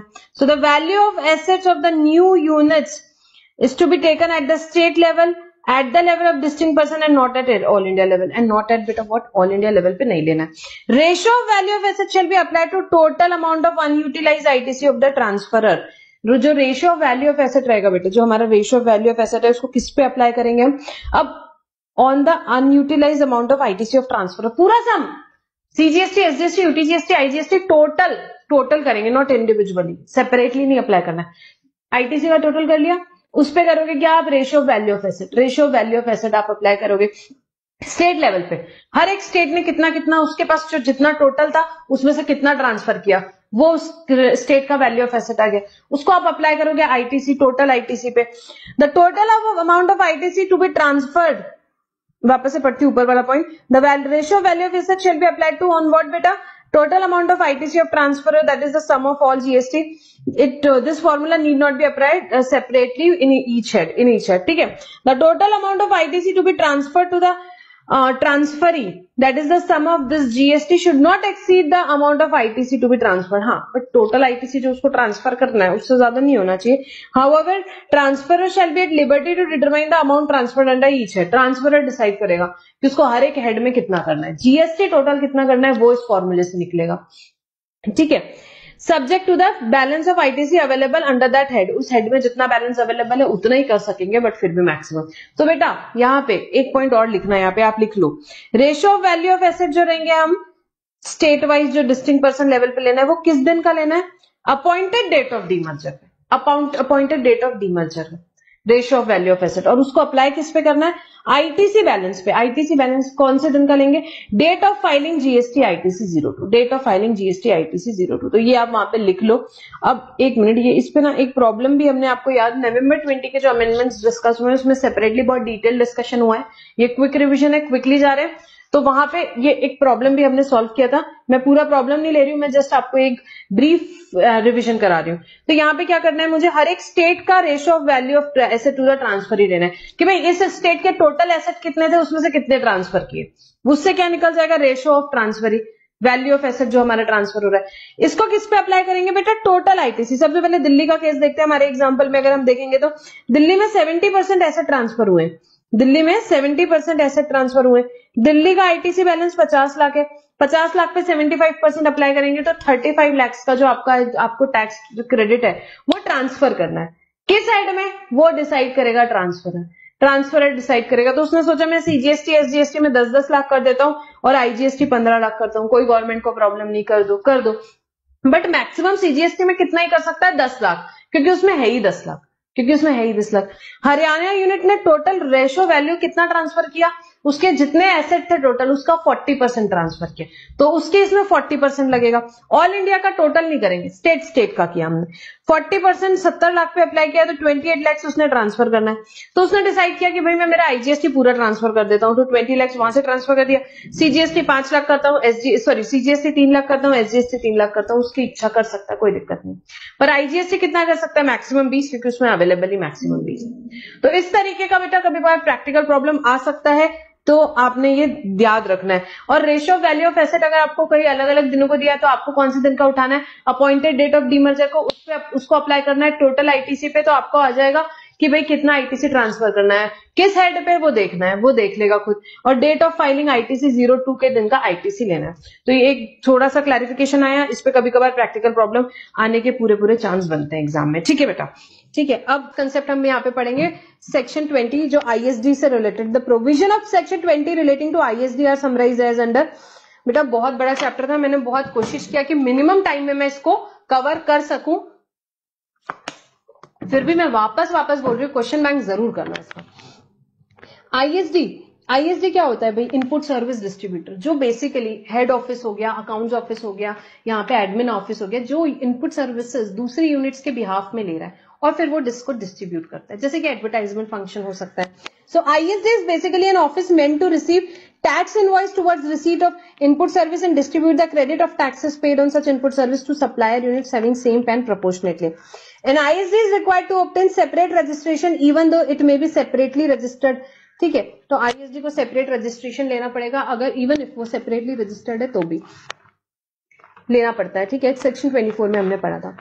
Amount of input service distributed only amongst those recipient जिनके लिए आपने वो इनपुट सर्विसेज ली है। जैसे कि एडवर्टाइजमेंट, आपने क्या किया, आपने खाली तमिल एडवर्टाइजमेंट लिया हेड ऑफिस ने, तो वो किसको डिस्ट्रीब्यूट होगी, इंडिया के मेरे सारे यूनिट्स को होगी, नहीं तमिलनाडु वाले यूनिट को होगी।